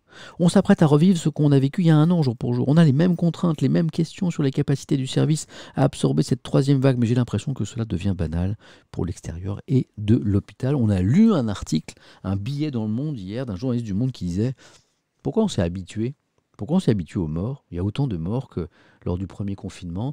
Le journaliste disait « C'est 250 à 300 personnes qui meurent par jour. C'est comme un avion qui se crache tous les jours, et on s'est habitué à la mort. » Voilà, donc le journaliste s'interrogeait un petit peu.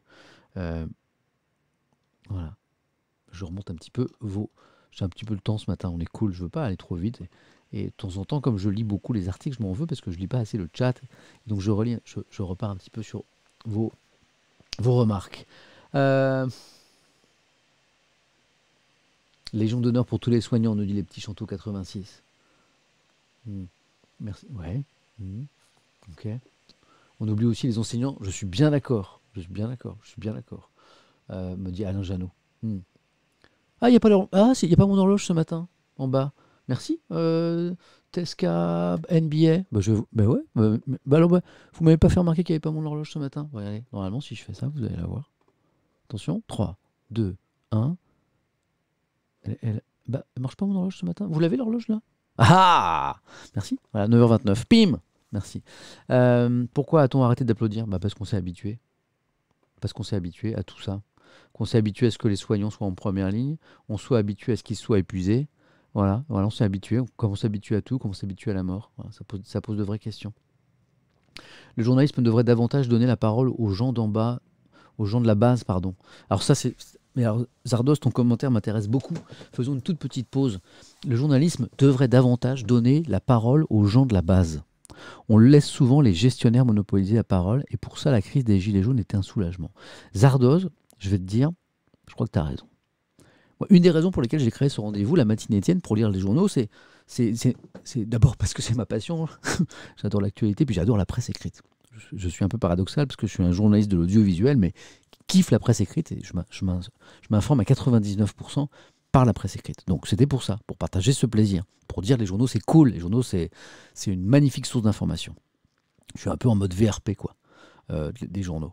Mais il y avait une autre raison, c'est parce que moi je suis très meurtri et triste des sondages que je vois sur les journalistes, vous savez, ces sondages qui disent que pour 2 tiers des Français au moins, les journalistes ne sont pas indépendants, ils sont sous influence économique, politique, voilà, puis ils font pas du super travail. Voilà. Il y a l'image de notre profession, elle n'est pas bonne. Et moi, ça me meurtrit parce que je dis, mais non, mais pourtant on bosse comme des cochons, quoi. Je veux dire, les gens que j'ai croisés en 25 ans, les journalistes, c'est des passionnés, ils aiment leur métier, ils essayent de travailler dans la plus grande rigueur possible, voilà. Et je me dis, mais pourquoi il y a ce fossé? Et en même temps, j'échange avec vous au quotidien. Et ce reproche, je l'ai lu et je le trouve pertinent. C'est-à-dire qu'effectivement, peut-être qu'on ne fait pas tout bien aussi. Parfois, je me dis, bon, peut-être qu'on n'a pas bien vendu notre métier, qu'on n'a pas fait assez de pédagogie pour dire comment fonctionnait tout ça, notamment dans la rigueur, dans la vérification des infos. Mais il n'y a pas que ça, il n'y a pas que ça. Il n'y a pas que ça. Et peut-être qu'effectivement, il faut qu'on se remette en cause et qu'on fasse du journalisme différent et qu'on aille plus sur le terrain, qu'on aille voir plus les gens. Peut-être que comme les politiques, on est un petit peu déconnectés. Voilà, donc ta remarque, Sardoz, je la fais mienne. Je ne pensais pas forcément ça il y a 4 mois, mais c'est ça que je trouve sympa sur Twitch. Et comme on parle et comme on échange, et comme du coup j'échange avec des gens qui ne sont pas de mon milieu journalistique, qui ne peuvent que me conforter dans mes idées, c'est un vase clos, bien sûr. Là, vous n'êtes pas forcément journaliste, et parfois vous partagez avec moi vos critiques sur mon métier. Et par exemple, sur cette question, j'ai évolué. Et je me dis qu'effectivement, peut-être qu'on est coupé des réalités du terrain. Pour partie, voilà. Mais il y a peut-être un truc à faire. Merci pour ta remarque. Content d'avoir lu ça. Continue. Ok, bonjour le meilleur animateur de France. Mais c'est gentil, mais C'est juste pas vrai, mais c'est gentil. Je pourrais te donner plein de gens qui sont beaucoup plus talentueux que moi. Ok. Hop, ok. Je prends un peu de temps pour le chat ce matin. Bel article de Libération me dit Bidule 8 étant soignant soi-même, je me retrouve complètement là-dedans. C'est vrai que cet article qui va voir les gens de la base, entre guillemets, les gens qui sont sur le terrain, c'est peut-être plus ça qu'il faut faire. Ouais. Ok. On oublie souvent les aides à domicile qui s'occupent des malades, tu as raison. D'ailleurs, j'espère que quand je ferai cette émission, j'en aurai au téléphone avec moi. Voilà. Ok. Tiens, commentaire de Dr House, K.35. Je suis interne en réanimation en hôpital public et autant je suis un amoureux de la médecine et des patients, cette troisième vague est d'une violence sans nom. On reste quand même très mal payé, des journées sans fin, avec des responsabilités à chaque seconde. Autant j'ai beaucoup de chance de faire mon métier, mais l'hôpital public ne fera pas partie de ma vie. Après, ma formation, c'est triste. Voilà. Tata Zozo, ma voisine est infirmière. Elle est à 3 ans de la retraite. Elle n'en peut plus, elle dit que c'est trop dur, trop lourd. Elle prend sa retraite anticipée.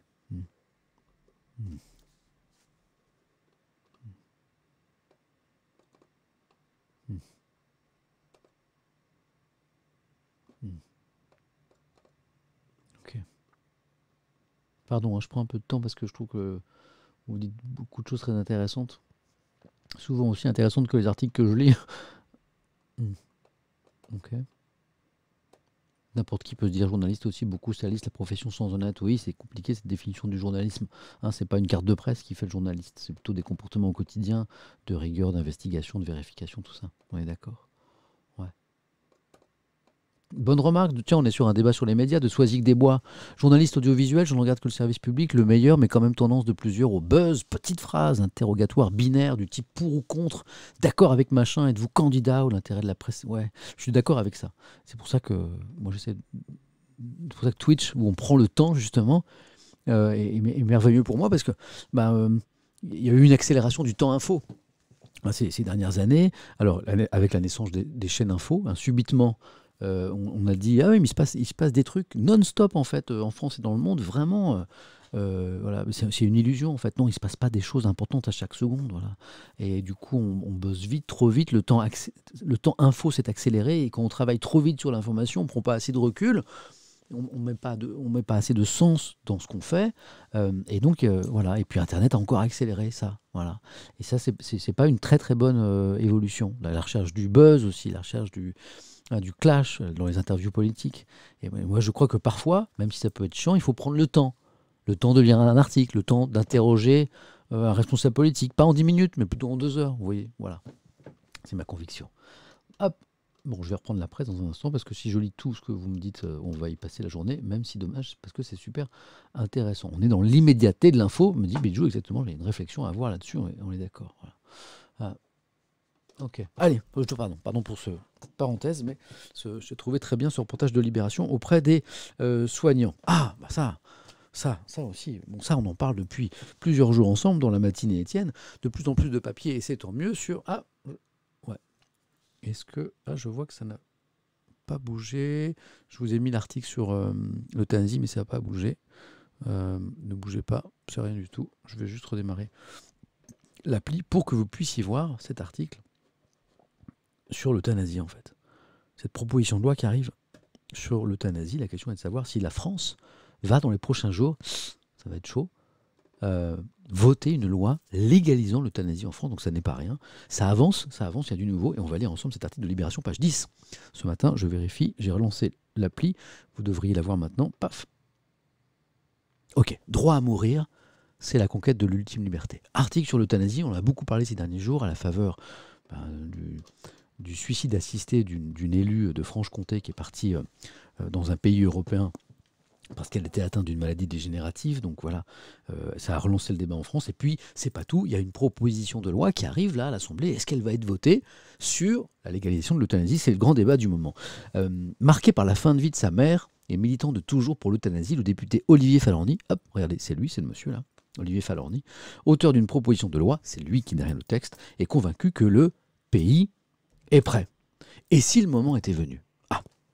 Olivier Falarny veut croire qu'une majorité de conscience peut se dessiner à l'Assemblée nationale pour adopter sa proposition de loi pour une fin de vie libre et choisie. Le débat doit avoir lieu le 8 avril, vous voyez, c'est vraiment dans quelques jours, pour une fin de vie libre et choisie. C'est le nom du texte. Et divise les députés de la majorité, LREM donc, nombreux à annoncer qu'ils voteront le texte, malgré la réticence du gouvernement à avancer maintenant sur le sujet. Bon, ils sont majoritaires, il est évident que l'avenir du texte, il passe par ce que la majorité va en faire. Sachant que le gouvernement, aujourd'hui, n'est pas pour que la majorité vote ce texte. Bon, mais qu'est-ce qui va se passer ? Les députés, ils font ce qu'ils veulent aussi. Hein. À ceux qui jugent malvenu de parler de fin de vie au moment où on s'échine à en sauver, bon, cette phrase elle est importante parce que l'un des arguments, notamment au gouvernement, ceux qui disent aujourd'hui non, c'est pas le moment de légiférer sur l'euthanasie. On est en pleine crise sanitaire, on est en train de se battre contre la mort, donc c'est pas le moment de parler de la mort. Alors, Olivier Falorni n'est pas d'accord. À ceux qui jugent malvenu de parler de fin de vie au moment où on s'échine à en sauver, le député de Charente-Maritime assure que son engagement n'a rien de morbide. C'est un combat pour la vie, la conquête de l'ultime liberté, celle de choisir sa mort. À d'autres qui demandent l'évaluation de la loi Claes-Leonetti de 2016, il rétorque qu'on en voit chaque jour les lacunes. Hein, c'est le cadre législatif actuel sur la fin de vie, qui est plus un accompagnement médicalisé pour soulager la douleur, en fait, hein, qu'une possibilité de mettre fin à sa vie. Je pense que vous connaissez le cadre législatif actuel. Hein, l'euthanasie n'est pas légale en France. Et il critique un texte, le texte actuel, qui fait l'autruche, inscrit dans une logique du laisser mourir, c'est ce que je vous disais à l'instant, quand il propose, lui, une aide active à mourir, donc ça n'a rien à voir. Dans son téléphone, Olivier Falorni, donc le député dont on parle, qui est derrière ce texte, eh bien, il garde la capture d'écran d'une enquête Ipsos de 2019, prêt à la dégainer pour prouver à ses collègues que leurs électorats respectifs sont prêts. 96% des sondés dans cette enquête de 2019 eh bien, disaient qu'ils étaient pour un droit à l'euthanasie. Et moi, il y a quelques jours, j'ai fait un sondage ici. Je vous dis, et vous en pensez quoi ? Eh bien, j'ai retrouvé ce chiffre. Je crois qu'on était à 94%, on était au-delà de 90%. Vous étiez plus de 10 000, 12 000, je crois. Et vous avez voté, et vous étiez à plus de 92% pour un texte légalisant l'euthanasie en France. Donc on est très proche de ce chiffre. Donc manifestement, il n'y a pas trop d'interrogations là-dessus. Les Français sont pour une évolution de la loi sur cette question. Mais est-ce que les politiques le sont ? C'est toute la question. Voilà. Et regardez, le deuxième article, signé Victor Boiteau sur la question, dans l'IB page 11, l'exécutif accusé par ses troupes de manquer de courage. Le texte bouscule la classe politique jusque dans la majorité, okay, ça on l'a vu, et la parole à certains élus par exemple, comme Marie Lebec, qui est une députée de la majorité. C'est pas en quelques heures qu'on va traiter du sujet, dit Marie Lebec. À titre personnel, j'ai beaucoup de questions, on doit avoir une vraie réflexion. Bon, le patron des députés MoDem, Patrick Mignola, résume l'état d'esprit de son groupe. Personnellement favorable, politiquement défavorable. Comprendre, c'est bizarre ça, sur un sujet qui touche à l'intime, il faut se donner du temps. Ah, c'est toujours l'argument qu'il ne faut pas se presser. Vraiment, ça fait un moment qu'on y réfléchit, non ? Je dis ça. C'est dire un projet de loi discuté plusieurs jours en séance et non un texte d'essence parlementaire voté trop rapidement. Et justement, les partisans de la loi disent « Mais c'est un prétexte tout ça, cette histoire de « il faut prendre le temps ». Prétexte, répondent certains de leurs camarades qui estiment au contraire que le moment est venu de légiférer, plus de tergiverser. D'abord parce que les sondages d'opinion donnent une large majorité de Français favorables à une avancée et que l'aide active à mourir entre dans la législation de nos voisins européens, de l'Espagne par exemple, qui vient de légaliser l'euthanasie. Pour certains, ce n'est jamais le bon moment, hein, résume la présidente LREM de la commission des lois, Yael Braun-Pivet. Dire cela, c'est une façon à peine déguisée de botter en touche et donc de dire non. Donc, c'est un faux argument. Bon. Salut Samuel, ça fait tôt 8h30 samedi, il me dit Billy 25 qui vient d'arriver après 1 heure. Oui, mais je voulais passer du temps en famille aujourd'hui, donc voilà. Bonjour, je suis en retard, me dit, ouais. C'est mignon. Il y a des pubs sur ce stream. Alors moi, il n'y en a pas de mon côté, puisque moi, je ne gagne pas un centime d'euro avec ça. Hein. Il n'y a pas de pub, j'ai fermé les subs, tout ça. Voilà. C'est un choix que j'ai fait au moins dans un premier temps. Je voulais vivre l'expérience sans que l'argent rentre en jeu. Mais je sais que quand vous vous connectez, Twitch met des pubs pour eux, quoi. Hein. Voilà. Comme dit Iflin, juste les pubs de Twitch au lancement du stream. Voilà. Mais c'est pas pendant le stream, c'est quand vous vous connectez. Voilà, c'est Twitch qui met des pubs. Mais ça va pas dans ma poche. Je peux 0. Voilà. Un jour, peut-être que j'ouvrirai les subs, hein, les abonnements, parce que j'y passe beaucoup de temps, mais aujourd'hui, c'est pas le cas. Donc, voilà. Il y a des jours... Les journaux, c'est comme nous.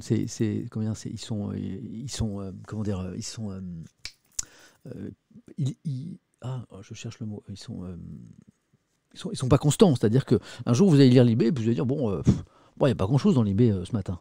Est-ce qu'il y a des pauses café sur ce stream? On va en faire une dans un instant. Voilà, parfois, je lis Libé, je dis, ouais, bon. Et puis là, alors, Libé du jour, là, le Libé du jour, entre le dossier, tenez, on va remonter dans Libé, regardez, entre le dossier sur les migrants, hein, avec des reportages sur les filières criminelles de migrants, sur le dossier vraiment bien fait sur la France et le Rwanda, sur la parole aux soignants, sur le débat sur l'euthanasie. On l'a Libé aujourd'hui, faites-vous plaisir, hein, si vous voulez acheter un journal aujourd'hui, je ne vais pas en vanter un plus qu'un autre, mais bon, il y a à lire, hein, il y a des belles choses voilà, dans Libé. Et puis, qu'est-ce qu'il y a d'autre? Qu'est-ce qu'il y a d'autre dans Libé? Je ne sais pas. Qu'est-ce qu'il y a d'autre? Ah l'arnaque, le mec en fait qui fait tout ça parce qu'en fait il a une page dans Libé aujourd'hui. Mais le forceur quoi, le flex comme le dit Zamata. Hein. Mais regarde, ça y est. Bon alors oui, alors pour ceux qui n'étaient pas là au début, je vais rappeler c'est quoi cet article. Bon et je vais vous expliquer pourquoi je vais vous le lire. Parce que souvent, ces derniers jours, depuis que je stream et que je fais Twitch, tout ça, il a fallu que j'explique à mon univers à moi, le monde de la presse, ce que c'est, parce qu'il y a plein de gens qui se posent des questions, et j'ai un peu passé, ça fait 4 mois que je passe un peu ma vie en interview, j'ai quasiment une interview par jour, quand c'est pas plus, et j'ai des papiers, pas tous les jours, mais presque. Et je les lis pas, ça va quoi. Parce que je sais qui je suis, vous savez qui je suis, c'est pas la peine de lire des papiers sur Samuel Etienne. Mais celui-ci, je vais le lire en intégralité. Ouais, je vais totalement assumer le mode melon à mort. Pourquoi? Parce qu'en fait, c'est un Graal, cet article. C'est-à-dire que le 4e de couve de Libé, la 4e page de couverture de Libération, la dernière page, le portrait, c'est une institution. C'est-à-dire que c'est un super exercice, c'est des très beaux portraits, c'est toujours extrêmement bien écrit, voilà, dans une très belle langue. Et puis, il y a toujours la surprise de savoir si est-ce que le portrait va être sympa ou pas sympa. Parce que c'est un exercice de liberté de la part du journaliste, et c'est pas de la com, et c'est pas de la pub. Et vous le rencontrez, ou vous la rencontrez, moi c'était une femme, c'est Nathalie Roulier, et le journaliste ou la journaliste se fait son idée de vous, à travers de ce que vous dites, de ce qu'elle sait aussi, puisqu'elle a passé des coups de fil, elle a enquêté, elle a appelé certains de vos proches, des gens avec qui vous avez bossé, des employeurs, elle a fait sa petite enquête. Et si vous êtes un petit peu du flanc, si en fait vous enjolivez un peu les choses, votre propre histoire, voilà, à Libération ils trouvent, et parfois il y a des articles qui sortent et qui sont chauds quoi, et qui provoquent de la colère, et puis voilà, parce que c'est pas un article complaisant, voilà. Donc quand on vous appelle pour vous dire tiens on va faire le 4e de couve sur toi, ça fait plaisir parce que c'est une forme de distinction, c'est un truc quoi, tout le monde n'a pas ça, et en même temps tu flippes bien ta race, parce que tu te dis, mais l'article, il va être sympa ou pas? Donc c'est pour ça que cet article, il est à part, et que c'est le genre d'article dont on rêve un petit peu tout le temps. On se dit, c'est cool si un jour je fais le 4e de couve de Libé, parce que c'est juste un plaisir à lire, et en même temps qu'on redoute. Voilà. Donc ce moment est arrivé. Voilà. Et ça va. Ça va, et en même temps, la journaliste m'a posé des questions que personne ne me posait. Comme c'est une journaliste, et que moi aussi je le suis, quand on me pose une question, j'essaie de répondre franchement, puisque je cherche la vérité, donc je ne vais pas dire à une journaliste que je ne réponds pas à ses questions. Donc j'ai répondu à toutes les questions de Nathalie Rouillet, et même à des questions que je ne voulais pas qu'on me pose. Voilà. La pose de la photo, elle est chelou, je sais. Alors un mot sur la photo qui est un peu... C'est une photo Libé, c'est-à-dire que comme c'est un article que vous ne lirez pas ailleurs que dans Libération, la photo, elle est pareille. C'est les photos de Libé, c'est pas des photos que vous lirez ailleurs. Donc, je me suis plié totalement au désirata du photographe, je me suis laissé guider, totale confiance. Il m'a fait faire des trucs bizarres, comme avec cette pose-là. C'est la photo de Libé. Moi, ça me va. Voilà. C'est pas moi qui... Il a pris 600 photos, il est resté 1 heure le photographe à la maison, on a essayé plein de poses différentes, et à un moment, il me dit, j'ai ce qu'il me faut. Et j'ai pas demandé à voir la photo. Et j'ai pas demandé à lire l'article. Ça, je suis journaliste, donc la liberté éditoriale, la liberté du regard du journaliste ou du photographe, je valide à mort, c'est mon métier, c'est normal, donc je ne demande jamais à relire les articles sur moi, et je ne demande pas non plus à regarder la photo, voilà. Donc c'est le choix. Mais c'est vrai qu'elle est drôle cette photo. Bon, on va lire cet article intégralement, il y a même des choses où vous allez vous moquer de moi, vous allez peut-être essuyer des critiques, parce que c'est assez proche de mon vrai moi, même des choses que je veux cacher. Mais d'abord, on va faire un café, puisque quelqu'un me disait à l'instant, mais on prend jamais de café ici. Bah si, c'est parti. Café et lecture de cet article intitulé Let's Twitch Again. Let's Twitch Again. Ta ta ta ta ta. Let's Twitch. Désolé, café.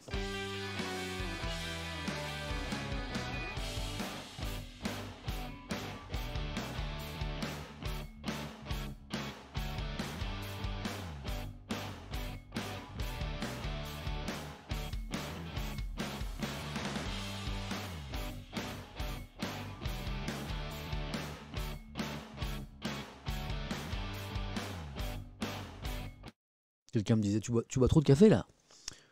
Tu ne bois jamais trop de café. En fait, quand je bois trop de café, j'ai les mains qui tremblent. C'est le signe en fait qui me dit que j'ai lu trop de café. Tant que les mains tremblent pas, c'est que ça va. La photo, elle est signée Roberto Frankenberg, merci à lui. L'article, il est signé Nathalie Rouillet, merci à elle.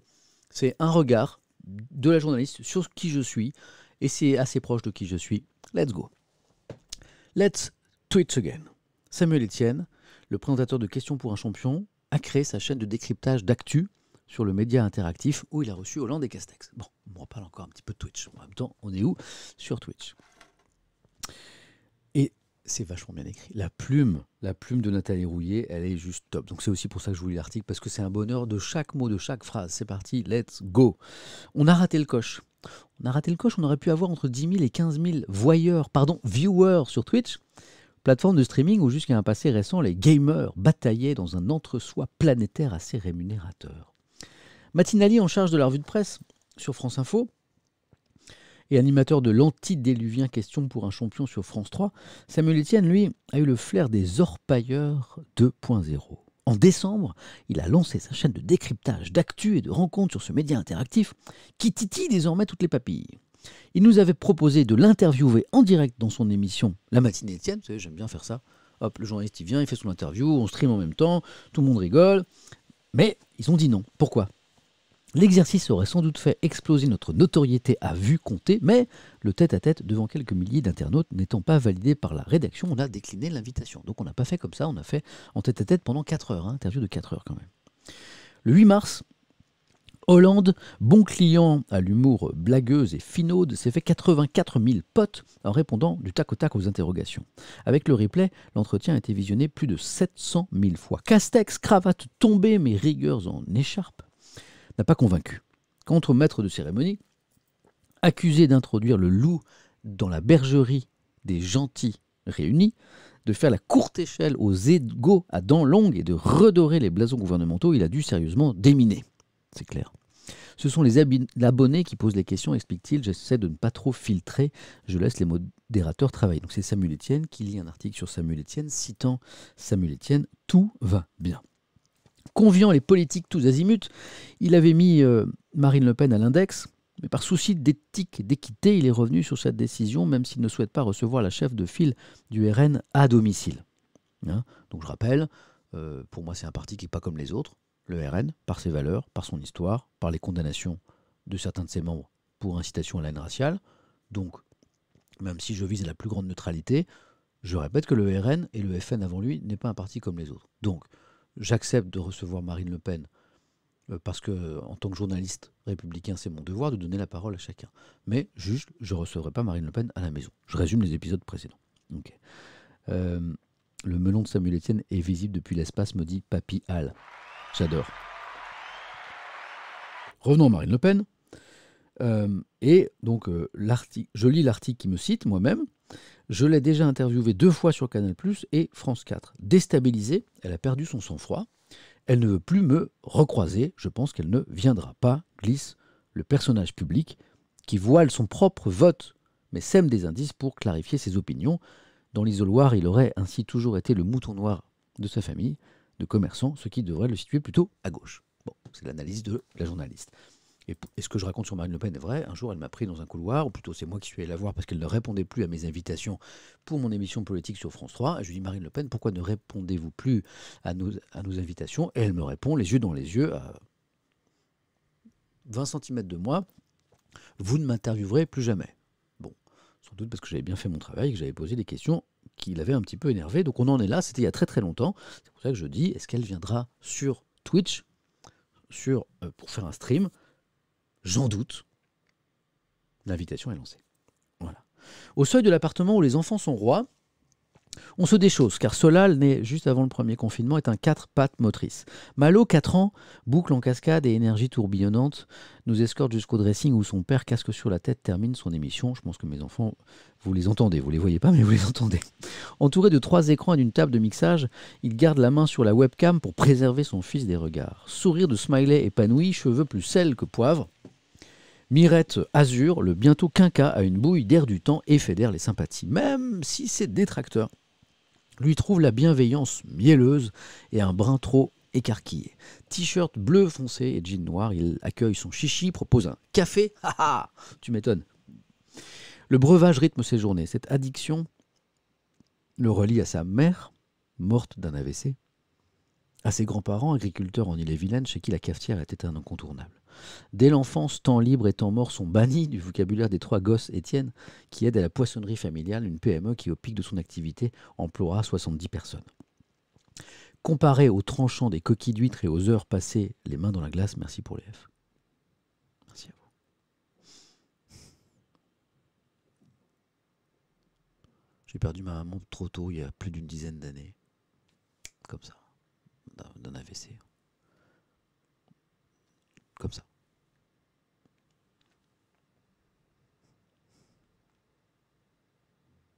Et elle buvait des litres de café. Elle buvait des litres de café. C'est pour ça que je bois du café, en fait. C'est un truc qu'on avait tous les deux. On buvait des litres de café. Moi, je buvais du café pour faire comme maman. Et ça m'est resté. Quand je bois du café, c'est toujours un petit peu comme ça. Une espèce de connexion. De caféinomane. Bon, comparé aux tranchants des coquilles d'huîtres et aux heures passées les mains dans la glace, le journalisme est une sinécure. Souvent, je dis, vous savez, moi, quand j'étais petit, avec mes frères et sœurs, on travaillait dans la poissonnerie familiale, on vendait... on était sur les marchés, ça caillait, on avait les mains dans la glace, dans le poisson et tout. Et on n'avait pas trop le choix. Mon père voulait nous enseigner un petit peu la vraie vie, quoi, la dureté de la vie. Et il a eu bien raison d'ailleurs. Et du coup, quand je suis devenu journaliste au chaud derrière un ordinateur, j'ai trouvé ce métier hyper facile. Voilà, et la journaliste, c'est pour ça qu'elle en parle. Attention, séquence polémique, les amis. Vous êtes prêts? C'est le truc que j'ai jamais dit à personne. Et je m'en serais bien passé, mais je suis dans un truc de transparence avec cette journaliste. Je voulais pas répondre à côté. Pour financer son 170 mètres carrés dans le 17e arrondissement de Paris, allez-y, lâchez-vous. Voilà. Chez moi, ça fait cette surface-là. Voilà. C'est vrai. C'est un truc, voilà, il y a quelques années, j'ai déménagé, j'ai acheté un nouvel appart, et j'ai acheté un appart de gueudin. Voilà. J'ai mis tout ce que j'avais, tout mon argent. J'ai emprunté une somme de psychopathe à la banque. Je ne sais pas comment elle a pu me prêter cet argent sur 20 ans, c'est-à-dire au-delà de ma retraite. C'est-à-dire que quand je serai en retraite, je continuerai à rembourser. Une somme inimaginable par mois. J'ai acheté un 170 mètres carrés à Paris. Voilà. Donc j'assume. J'assume parce que moi, j'ai un rêve depuis toujours, c'est d'avoir une grande famille. J'ai 2 enfants. J'en veux plus. J'en veux au moins 3. Enfin, on en veut. C'est un projet à 2. Hélène a envie, comme moi, d'avoir plein d'enfants. Donc, on en veut 3 minimum. Et puis, peut-être plus, on verra. Et donc, à un moment, on s'est dit, putain, les prix à Paris, mais ça devient fou. Achetons un appartement le plus grand possible très vite parce que bientôt, on ne pourra plus. Donc, j'ai mis tout l'argent que j'avais gagné en presque 25 ans de travail. Hélène a mis un petit peu aussi. J'ai emprunté sur 20 ans une somme folle. Et j'ai acheté cet appart qui n'est pas à moi, qui est à la banque. Mais j'ai acheté cet appart de fou. Et bon, alors, je communique pas trop là-dessus parce que ça fait un peu... voilà. Mais bon, tout mon argent est là. Et l'idée, c'était d'avoir un bel espace pour la famille. Donc bon, ça, je l'avais dit à personne. Elle m'a posé la question, puisqu'elle est venue à la maison. Elle m'a dit, ça fait combien ici? Je lui ai dit. Et voilà, c'est imprimé. Bon, alors certains trouvent que ça... Bon, voilà. Les signes extérieurs de richesse en France, je sais que c'est compliqué. C'est pour ça que j'étais pas très chaud. Mais après tout, je peux pas être à la fois dans une recherche de la vérité dans les trucs et puis mentir. Donc voilà, j'ai cet appart.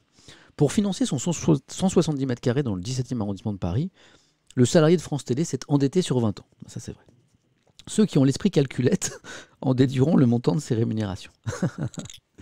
Stakhanoviste, multicasquette, masochiste à endorphine, il a fait une croix sur ses marathons et sur sa vie sociale.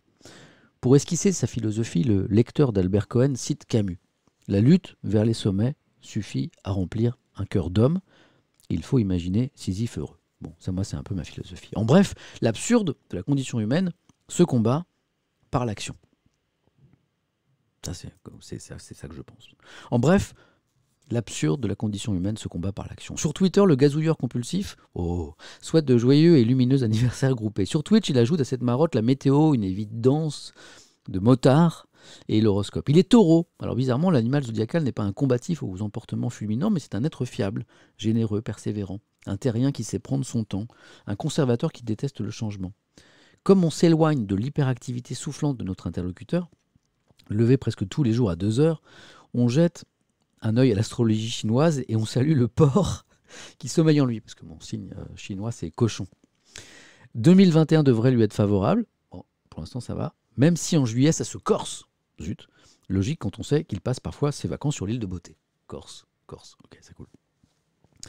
Ça finit avec ce paragraphe. Hélène, sa femme, responsable du site web de Swatch France, bosse son MBA en e-business, parce qu'elle est un peu comme moi, elle est un peu dingue, donc elle a un job à temps plein et elle fait un MBA en plus. Voilà. Depuis la pièce des VIP. Bon, la pièce des VIP, c'est la pièce où je stream avec mes invités, en fait. Chambre d'un hypothétique troisième bambin. En fait, c'est la future chambre du troisième enfant. Voilà. Le couple s'est marié dans le désert marocain, en petit comité. Sans nostalgie, le natif de Rennes revient sur sa scolarité dans le privé catholique. Soucieux du bien-être de sa progéniture, il a mis son aîné, baptisé laïquement. Malo, il n'est pas baptisé à l'église, on a fait un baptême républicain dans une mairie. Il a mis son aîné, baptisé laïquement, c'est étrange d'imposer un sacrement à un enfant, à l'EIB, l'école internationale bilingue. Ce VRP de la presse écrite voit en Twitch un espace de détente et d'autodérision, avec ses blagues toutes pourries, là je parle de vous là. Ethnologue en terre inconnue, il adore blablater avec les 18-35 ans, ses enfants du tout numérique, à la curiosité en arborescence et aux défiances d'importance. On dit du bien de vous là. Piochant dans le monde, Libé, l'UMA, la Croix ou l'Opinion, comme dans les quotidiens régionaux, il pointe les divergences d'opinion qui font la démocratie, insiste sur la vérification des sources, ça infuse, certains s'intéressent, il arrive même qu'ils s'abonnent. Ceux qui le suivent adorent le chambrer, les FC Melon. Allez-y. Les FC Melon fusent à l'annonce de sa présence en der du journal. Les ALED, les JPP fleurissent quand ce fan de rock saturé qui écoute les Foo Fighters, NTM, Led Zeppelin ou les Smashing Pumpkins massacre a cappella du balavoine. Vous connaissez ma passion pour la chanson, surtout quand je chante faux. Certaines thématiques sociétales lui donnent des mines de tomber de la lune. C'est mon côté un peu ahuri, ça. Récemment, il s'est aperçu que 96% des Français se déclaraient en faveur de l'euthanasie. On en parlait à l'instant. Sur son torse, 3 dragons colorés le protègent de l'inéluctable. Je me sens mieux avec. Dans une vie antérieure, je dois avoir été chasseur ou gardien de dragons.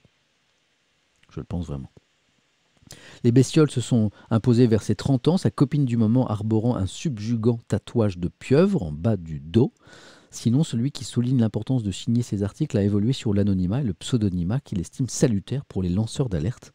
D'ailleurs, sa communauté Twitch lui a imaginé un pseudo, ça a donné Monsieur Chibre ou Chevalier Chibrax. C'est marrant en off, commente-t-il, mais ça ne peut pas être un étendard, quoique. Voilà, les amis. Bon, grand moment de Je me la raconte. Voilà, ça n'arrivera qu'une fois dans ma vie. Le 4e de couve de Libération. Coup de bol. L'article est vachement beau, vachement bien écrit. Merci Nathalie Roulier. Voilà, je me suis livré totalement. J'ai dit des trucs que j'avais dit nulle part. Voilà, sur la famille, sur l'appart. Voilà, je remonte un petit peu vos commentaires pour savoir ce que vous en avez pensé, mis à part le fait que je me la raconte. Est-ce qu'on peut s'arrêter 2 secondes sur les dragons colorés? J'ai l'intégralité du torse et des flancs, voilà, les côtes, voilà, tout ça. En fait, j'ai 3 grands dragons. C'est un peu mon kiff. Je les montre jamais. Je les montre. Ils sont là. Et Hélène les connaît, mais voilà. Très bien écrit l'article, c'est clair. La plume est magnifique.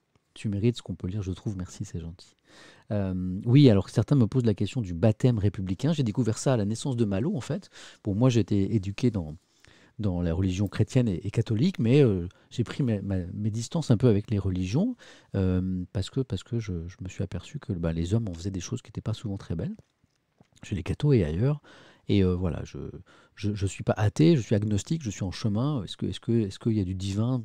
Je sais pas, je cherche en tout cas, je réfléchis à la question, mais je voulais pas imposer une religion à mon enfant, et je voulais si un jour il veut embrasser une religion, il le décidera lui-même. Donc on a fait un baptême républicain, ça existe. Certaines mairies le proposent en France, c'est-à-dire que vous célébrez non pas l'entrée de l'enfant dans dans une religion, mais dans la République, en fait, dans la citoyenneté. Donc voilà, on a fait ça, c'était super, avec un élu, en fait. Hein. Ça existe dans plein de villes en France, baptême républicain. Voilà, moi, je fais ça. Ok, le FC Melon, bah, ça, je valide à mort. Hein. Je vous avais dit que ce serait un grand moment de FC Melon. Voilà. La photo aussi vous fait marrer. Ouais. Prochaine session Samuel Etienne, lis un article écrit par Samuel Etienne sur Samuel Etienne. Ok. Ah, je peux pas remonter plus haut. Ah, parce qu'il y a trop de com. Bon, désolé, je peux pas remonter plus haut, mais merci en tout cas pour les petits F que j'ai vus tout à l'heure à propos de ma maman. Ça m'a beaucoup touché. Voilà. Ok. Allez, un dernier commentaire et on passe au reste de l'actualité. Je l'applaudis. C'est Ayae, j'espère que je prononce bien. Bonjour Samuel, je suis agriculteur en Indre-et-Loire. J'ai fait pousser un gros melon de 8,6 kg qui bizarrement te ressemble beaucoup. Est-ce que tu penses qu'on peut faire un article dessus? Ouais, c'est super. Bon, voilà les amis. Bon, comme ça vous en savez un peu plus que sur moi, y compris les trucs que j'avais pas forcément envie de dire. Paf, on a vu assez de moi. Maintenant, on s'intéresse à la une du Parisien avec une petite pause café parce que j'ai parlé assez longuement là. Voilà. Petit café et on repart la lecture du Parisien notamment avec mais qu'est-ce que le gouvernement pourrait prendre comme mesure dans les prochains jours? Confinement dur ou pas? Fermeture des écoles? Oui. C'est parti.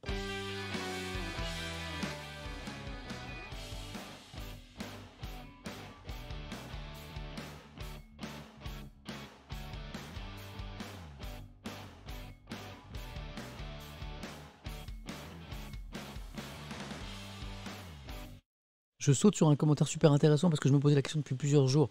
Merci à Ralchimiste.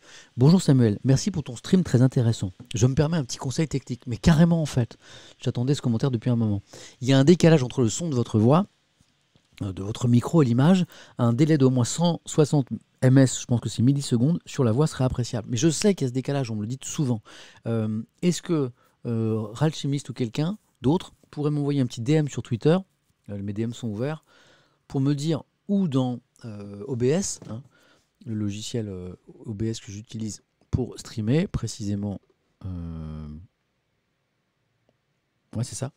Eh bien, donc, à quel endroit je peux retarder un petit peu, si je comprends bien finalement la voix, hein, créer ce petit délai de 160 millisecondes. Parce qu'en fait, je cherche à corriger ce truc-là. Voilà. Certains n'ont pas de décalage? Vous n'avez pas de décalage? Je lis les commentaires.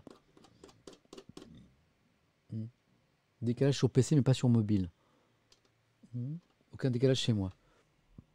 J'ai un petit décalage aussi. Hein? Ok.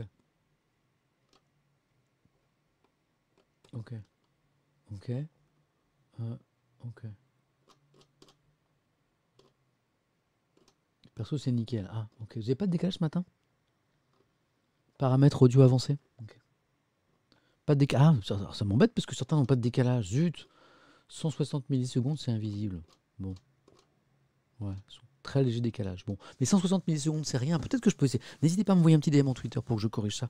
Parce que je sais que parfois, ça embête certains. Bon. Qu'est-ce qui va se passer dans les prochains jours sur le front de la crise sanitaire? Est-ce qu'il y a de nouvelles mesures plus strictes qui vont être prises? Ce que Macron a en tête, s'interroge le Parisien ce matin. Et on apprend que le président se donne quelques jours avant d'envisager un confinement strict. À l'école, le protocole se durcit. Sans attendre, les classes fermeront à partir d'un seul cas avéré de Covid, je vous en parlais tout à l'heure. Donc on a encore quelques jours avant de trancher. Je viens de passer en page 2, mais je vois qu'à nouveau, c'est pas grave. Je pense qu'en fait, quand je reste trop longtemps sur la même page, ça bug. Et ça, c'est vraiment pas un problème. Donc hop, je relance le logiciel de capture d'écran en 2 secondes. Oh là là là là, ça devient rapide tout ça. Pour que vous puissiez voir cet article. Et bim, page 2. Encore quelques jours donc avant de trancher. Le Parisien se demande si c'est pas le calme avant la tempête. Si cela empire et s'homogénéise sur tout le territoire, il ne faut pas écarter l'idée d'un confinement de type printemps 2020, annonce une source en haut lieu. Merci pour les commentaires sur le portrait et sur l'appart. Un conseiller de l'exécutif entrevoit le scénario noir. Mercredi prochain à la télé, Emmanuel Macron pourrait annoncer la fermeture des écoles, entraînant le basculement massif des Français dans le télétravail. Pour ceux qui peuvent télétravailler, il y a des métiers où on ne peut pas télétravailler. Alors, ce serait, en cas de confinement strict, au moins 1 mois. Qui dit ça? Ce sont les spécialistes, les médecins, les chercheurs, ceux qui travaillent sur les modélisations mathématiques prédictives, qui tapent sur une durée longue. Si on se reconfine strictement, comme le premier, on ferme tout là, c'est au moins 1 mois. Au minimum 1 mois à partir de ce week-end, estime le docteur Éric D'Ortenzio, par exemple, qui est médecin épidémiologiste à l'INSERM. Et puis, je vous le disais, il y a déjà un tour de vis dans les écoles, puisque j'en parlais d'ailleurs avec la directrice de mon école hier soir, qui est une femme formidable. En zone rouge, les classes fermeront dès le premier cas. Donc, bon, on va suivre dans les prochains jours ces annonces. Voilà. Est-ce que ça va refermer? On a fait un sondage déjà là-dessus, je ne vais pas le refaire, mais vous étiez la proportion la plus importante sur cette question. Est-ce qu'il faut refermer, reconfiner dur pour lutter contre le Covid-19? Vous étiez pas une majorité absolue, mais une très forte minorité. Voilà. C'était le vote numéro 1 pour dire oui, il faut faire ça. Bon, voilà. La prochaine allocution, me demande Cifrino. Quand est la prochaine allocution? On ne sait pas. Mais ce genre d'allocution, elles sont décidées au dernier moment. Donc voilà. Mais c'est chaud. Bon, on va y aller vite sur le rugby. Il n'y a pas grand-chose à dire. On rêvait tous d'un exploit face... ça, c'est un dessin qu'on m'a envoyé pour me remercier d'un raid. Excusez-moi. On rêvait tous d'un exploit du 15 de France face à l'Écosse. Il fallait 2 gagner avec une large avance en points. Il fallait le bonus offensif, tout ça. Bon, on l'a perdu. On a même d'ailleurs perdu le match dans les dernières minutes. La douche écossaise qui met fin au rêve. Le 15 de France a échoué dans sa quête de victoire finale dans le tournoi des 6 nations, perdant même le match à la dernière minute contre les Écossais au Stade de France. Et Jean-Gabriel Bontin, qui écrit ce matin dans le Parisien, ce 15 de France n'est pas encore capable de tous les miracles. Hier soir, au Stade de France, les rugbymen français fatigués n'ont pas réussi à accrocher cette victoire dans le tournoi des 6 nations qui les fuit depuis 11 ans maintenant. C'est pour ça qu'on en rêvait aussi. Ils devaient s'imposer par 21 points d'avance face à l'Écosse. Ils n'auront même pas réussi à battre le 15 au Chardon. Bon, tant pis, c'est raté. Je pense que certains... il y a des critiques là sur c'est Dublin, c'est ça? C'est Dublin ou du lin? C'est du lin, je crois, parce que je vois un Dublin. C'est du lin, hein? Ah oui. La boulette, disent certains. Il aura du beauté en touche, c'est ça. Enfin bon, c'est du lin, on est d'accord, c'est pas du blin. Brice, mais bon, pardon, ça aurait rien changé. On aurait peut-être gagné le match, mais on n'aurait pas gagné le tournoi de destination. Donc voilà. Mais je sais que c'est une ville, Samuel. Je sais. Arrêtez de critiquer du lin, on n'aurait pas gagné le tournoi d'Ival. Mais oui, ça n'aurait rien changé. Donc accablons pas ce jeune homme. Un petit mot de la dette sur le Covid, on ne va pas en faire des caisses. On a lu plein d'articles là-dessus. C'est du Figaro, mais c'est une vraie question quand même. Qu'est-ce qu'on fait face à la dette Covid?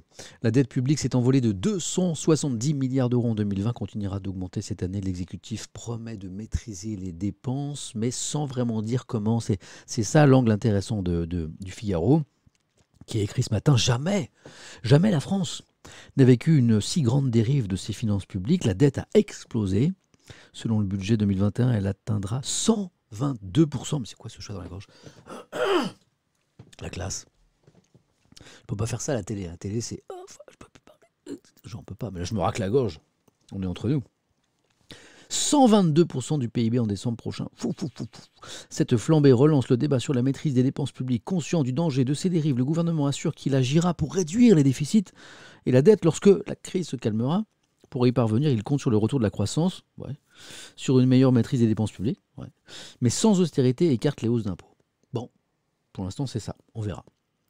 Ah, ça faisait longtemps que je voulais avoir ce débat avec vous. Les éoliennes, pour ou contre? Parce que les éoliennes, c'est un peu, d'accord, ok, c'est super pour lutter contre le réchauffement, mais pas chez moi, c'est un peu ça. Alors, ça fait longtemps que je voulais faire un sondage là-dessus. Non, mais Samuel, je viens de me réveiller 8h30 à samedi, c'est trop tôt. Ah, mais t'as tout raté, Mooch, The Crack. On a lu un papier passionnant sur le Rwanda, la responsabilité de la France. On a lu un papier passionnant sur moi, un grand papier sur moi. T'as raté ça? Go sur le replay. Ouais, mais je voulais passer du temps avec ma famille aujourd'hui, c'est pour ça que j'ai streamé tôt. Alors ça, je veux votre avis là-dessus. La prolifération des éoliennes avive les tensions dans les campagnes. Le pays compte 8000 mâts. 8000 mâts d'éoliennes. Un nombre qui devrait croître de 62% d'ici à 2028. Donc ça fait, il y en aura, proportionnellement à la colère de nombreux Français. Je vais vous demander votre avis. Le pays devrait voir sortir de ses terres ou émerger de ses eaux marines d'ici à la fin de la prochaine décennie des milliers d'éoliennes supplémentaires. Ça, c'est ce qui est prévu. Pour que la part de l'énergie éolienne devienne, d'ici donc 2028, la deuxième source de production électrique française devant l'hydraulique, mais derrière le nucléaire. On compte aujourd'hui 8000 éoliennes, d'accord, et il devrait y en avoir d'ici 2028 entre 12 000 et 13 000. Qu'est-ce qu'on fait? On les installe? On les installe ou on les installe pas? On les installe où? Petit encadré là. 2 pages sur la question sur le Figaro. C'est le meilleur dossier sur l'énergie éolienne que j'ai vu depuis longtemps. Donc je le partage avec vous. Merci aux FIG. Écologistes, agriculteurs élus, une opposition bigarrée, dense et active. Qui sont les opposants aux éoliennes? En fait, pas mal de monde. Hop, je zoome un petit peu sur l'article. Voilà.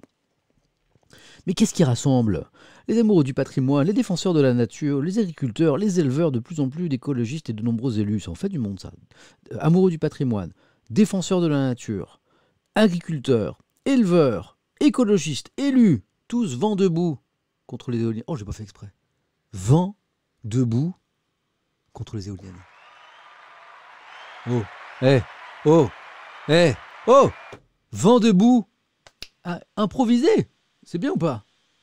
C'est bien ou pas? FC nul. Oh là là, c'est pas vrai. Je donne tout ce que j'ai. Ouais, comment je suis récompensé. Donc beaucoup d'opposition. Pourquoi? Destruction des paysages, danger pour les oiseaux, bruit, ondes, inefficacité énergétique, corruption.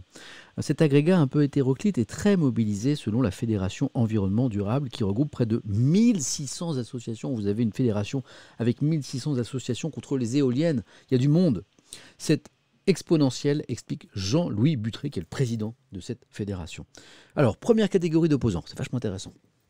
Cet article est très synthétique sur la question, j'ai tout compris sur les éoliennes et la polémique grâce à cet article du Figaro. Première catégorie d'opposants, les habitants de la France profonde, plutôt agricole, voilà, explique Jean-Louis Buttré, le président de la Fédéla.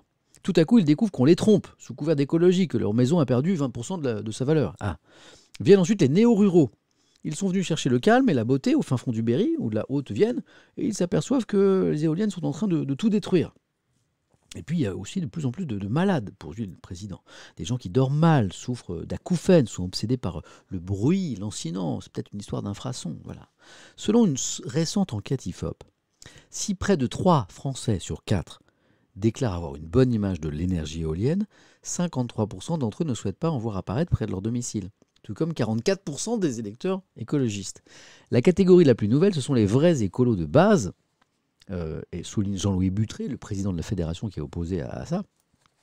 Les vrais écolos de base qui étaient traditionnellement pour, mais se rendent compte que les éoliennes causent la mort de rapaces ou encore de chauves-souris.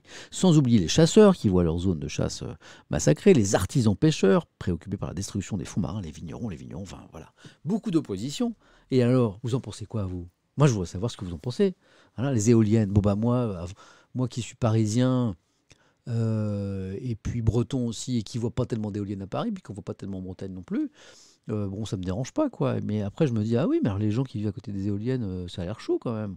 C'est bien, c'est pas bien. Ben, le réchauffement climatique, c'est bien.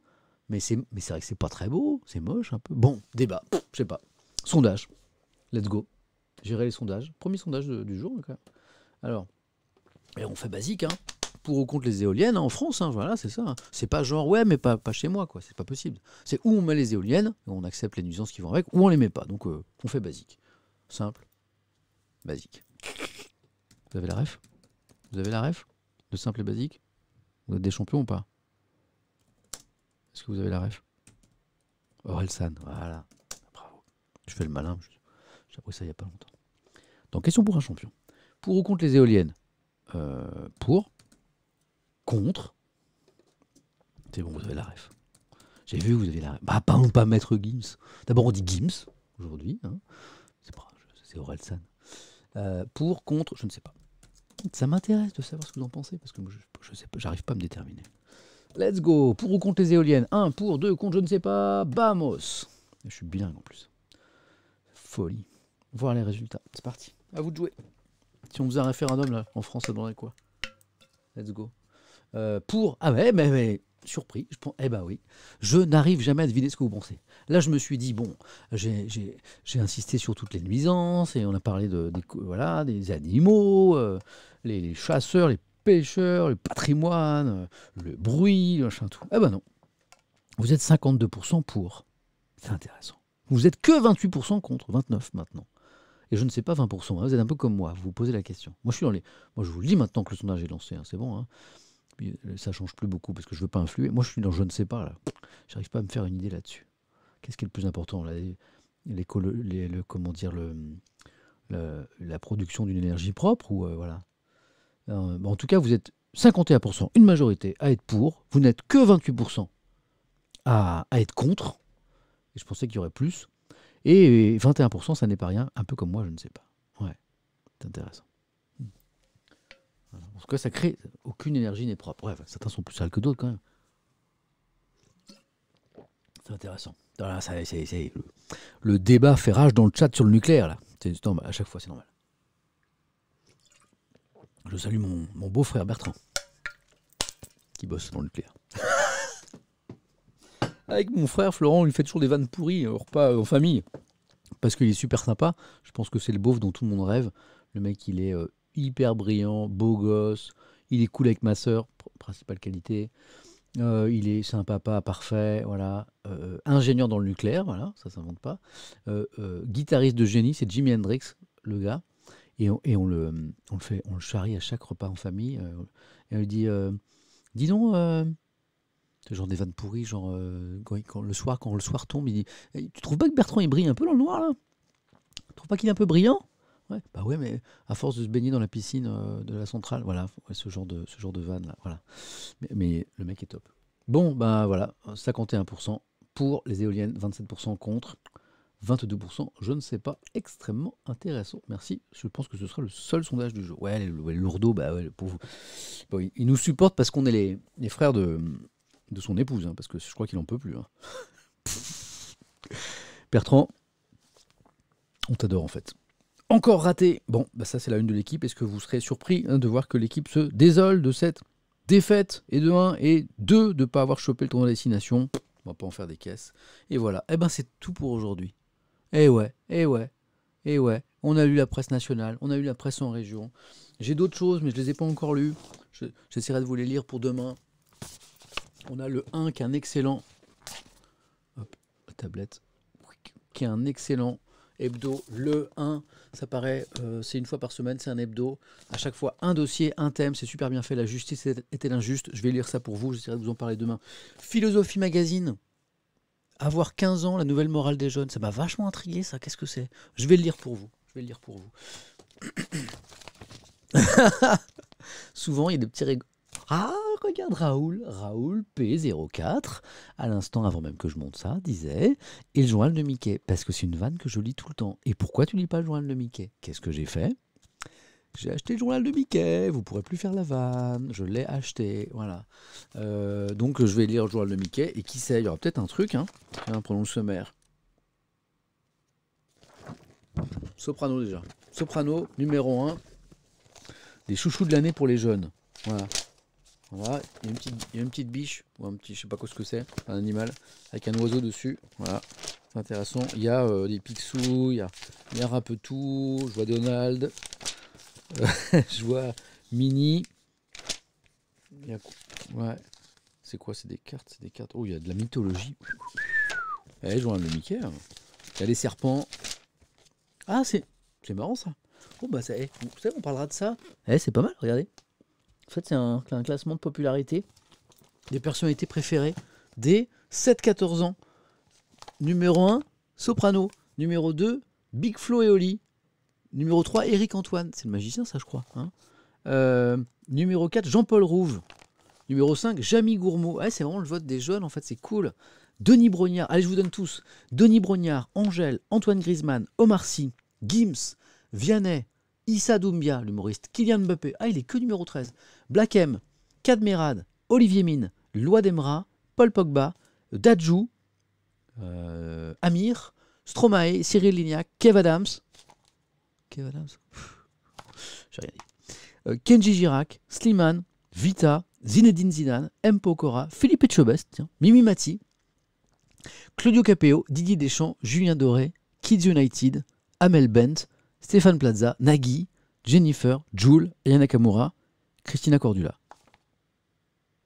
Je suis où? Je suis où dans ce truc-là? Mais t'as 41 personnalités et il n'y a pas ça. J'ai du mal à lire. Hein? Ouais. J'ai du mal. Je vais relire tout. C'est quoi ce... Non, j'arrête. Non, comme quoi, c'est pas mal le journal de Mickey. Voilà. Bon. Ça c'était pour la vanne. Mais en vrai, je vais le lire et puis je lirai aussi ça m'intéresse vachement, avoir 15 ans. La nouvelle morale des jeunes. Est-ce que je vais essayer de faire une parole Étienne spéciale soignant pour donner la parole de soignant ce week-end. Il faut que j'en parle avec Hélène, il faut que je trouve un moment pour lancer ça. Je vais essayer de bosser là-dessus. Je voulais vous remercier parce que vous étiez top. Parce que, tiens, est-ce qu'il y avait des modos ou pas? Parce qu'hier, il paraît qu'il n'y avait pas de modos. Parce que maintenant, je sais faire. Alors, bon, il y a Nightbot.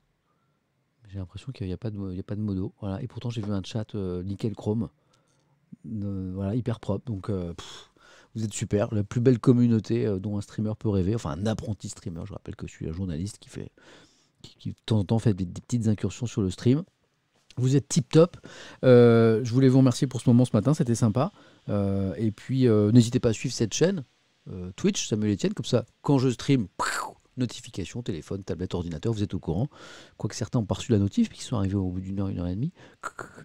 N'hésitez pas à suivre mon compte Twitter, parce que c'est là que je vous dis tout, c'est là que je dis quand je stream, quelle heure, quel jour, de quoi je vais parler, ce que je fais, voilà. Dimanche prochain, pas demain, on aura la dessinatrice Coco de Charlie Hebdo et de Libération qui vient nous parler de son métier, voilà, de ce qu'elle a vécu, hein, Charlie Hebdo, Libération. C'est une personne formidable. Je suis en train de caler un jeune rappeur, un jeune chanteur que je surkiffe. Voilà. Et a priori, il va venir à la maison la semaine suivante. Puis après, j'ai d'autres envies. Puis à un moment, je réinviterai des politiques. On verra à la cool, quoi. Mais vous êtes tip top. Là, on va faire un raid. Et alors là, ça va être très simple. Le raid, je ne vais pas vous demander de me faire des propals. Parce qu'en fait, je sais qui je veux raider. Parce qu'il y a un super truc autour du SIDAction. Ce week-end, hein, c'est le SIDAction. Il ne faut pas oublier ce combat parce qu'on a toujours besoin de soutenir la recherche et aussi l'aide aux malades et aussi à la prévention. Voilà. Et il y a sur Twitch une opération qui s'appelle Cœur de Gamer, Cœur C-H-O-U-R, hein, comme un cœur de chorale, Cœur de Gamer sur Twitch, là, ce week-end. Hop, voilà. Je lis un petit peu. Je vous montre. On va faire un raid vers eux, là, voilà. Hop. Hop, allons-y. Je vous montre. Hop. Hein, voilà, donc là, voilà, Gaming for SIDAction. C'est des gamers, essentiellement. Voilà, bienvenue sur la chaîne de l'association Gaming Solidaire. Cœur de Gamer, voilà. Reconnu d'intérêt, blablabla, voilà. Développer le gaming solidaire. Ah, c'est super. Donc, c'est une association qui fait du gaming solidaire. Et là, c'est pour le SIDAction. Gaming for SIDAction. Cœur de Gamer et SIDAction, l'événement pour la lutte contre le VIH. Et là, il y a 171 viewers. Vous êtes combien là? Un peu plus de 9000. Et ben voilà, c'est le raid du jour. Il n'y a pas photo. Donc les amis, je prépare ça. Alors, si je tape Cœur de Gamer, ça va marcher. Je n'ai pas regardé l'adresse exacte.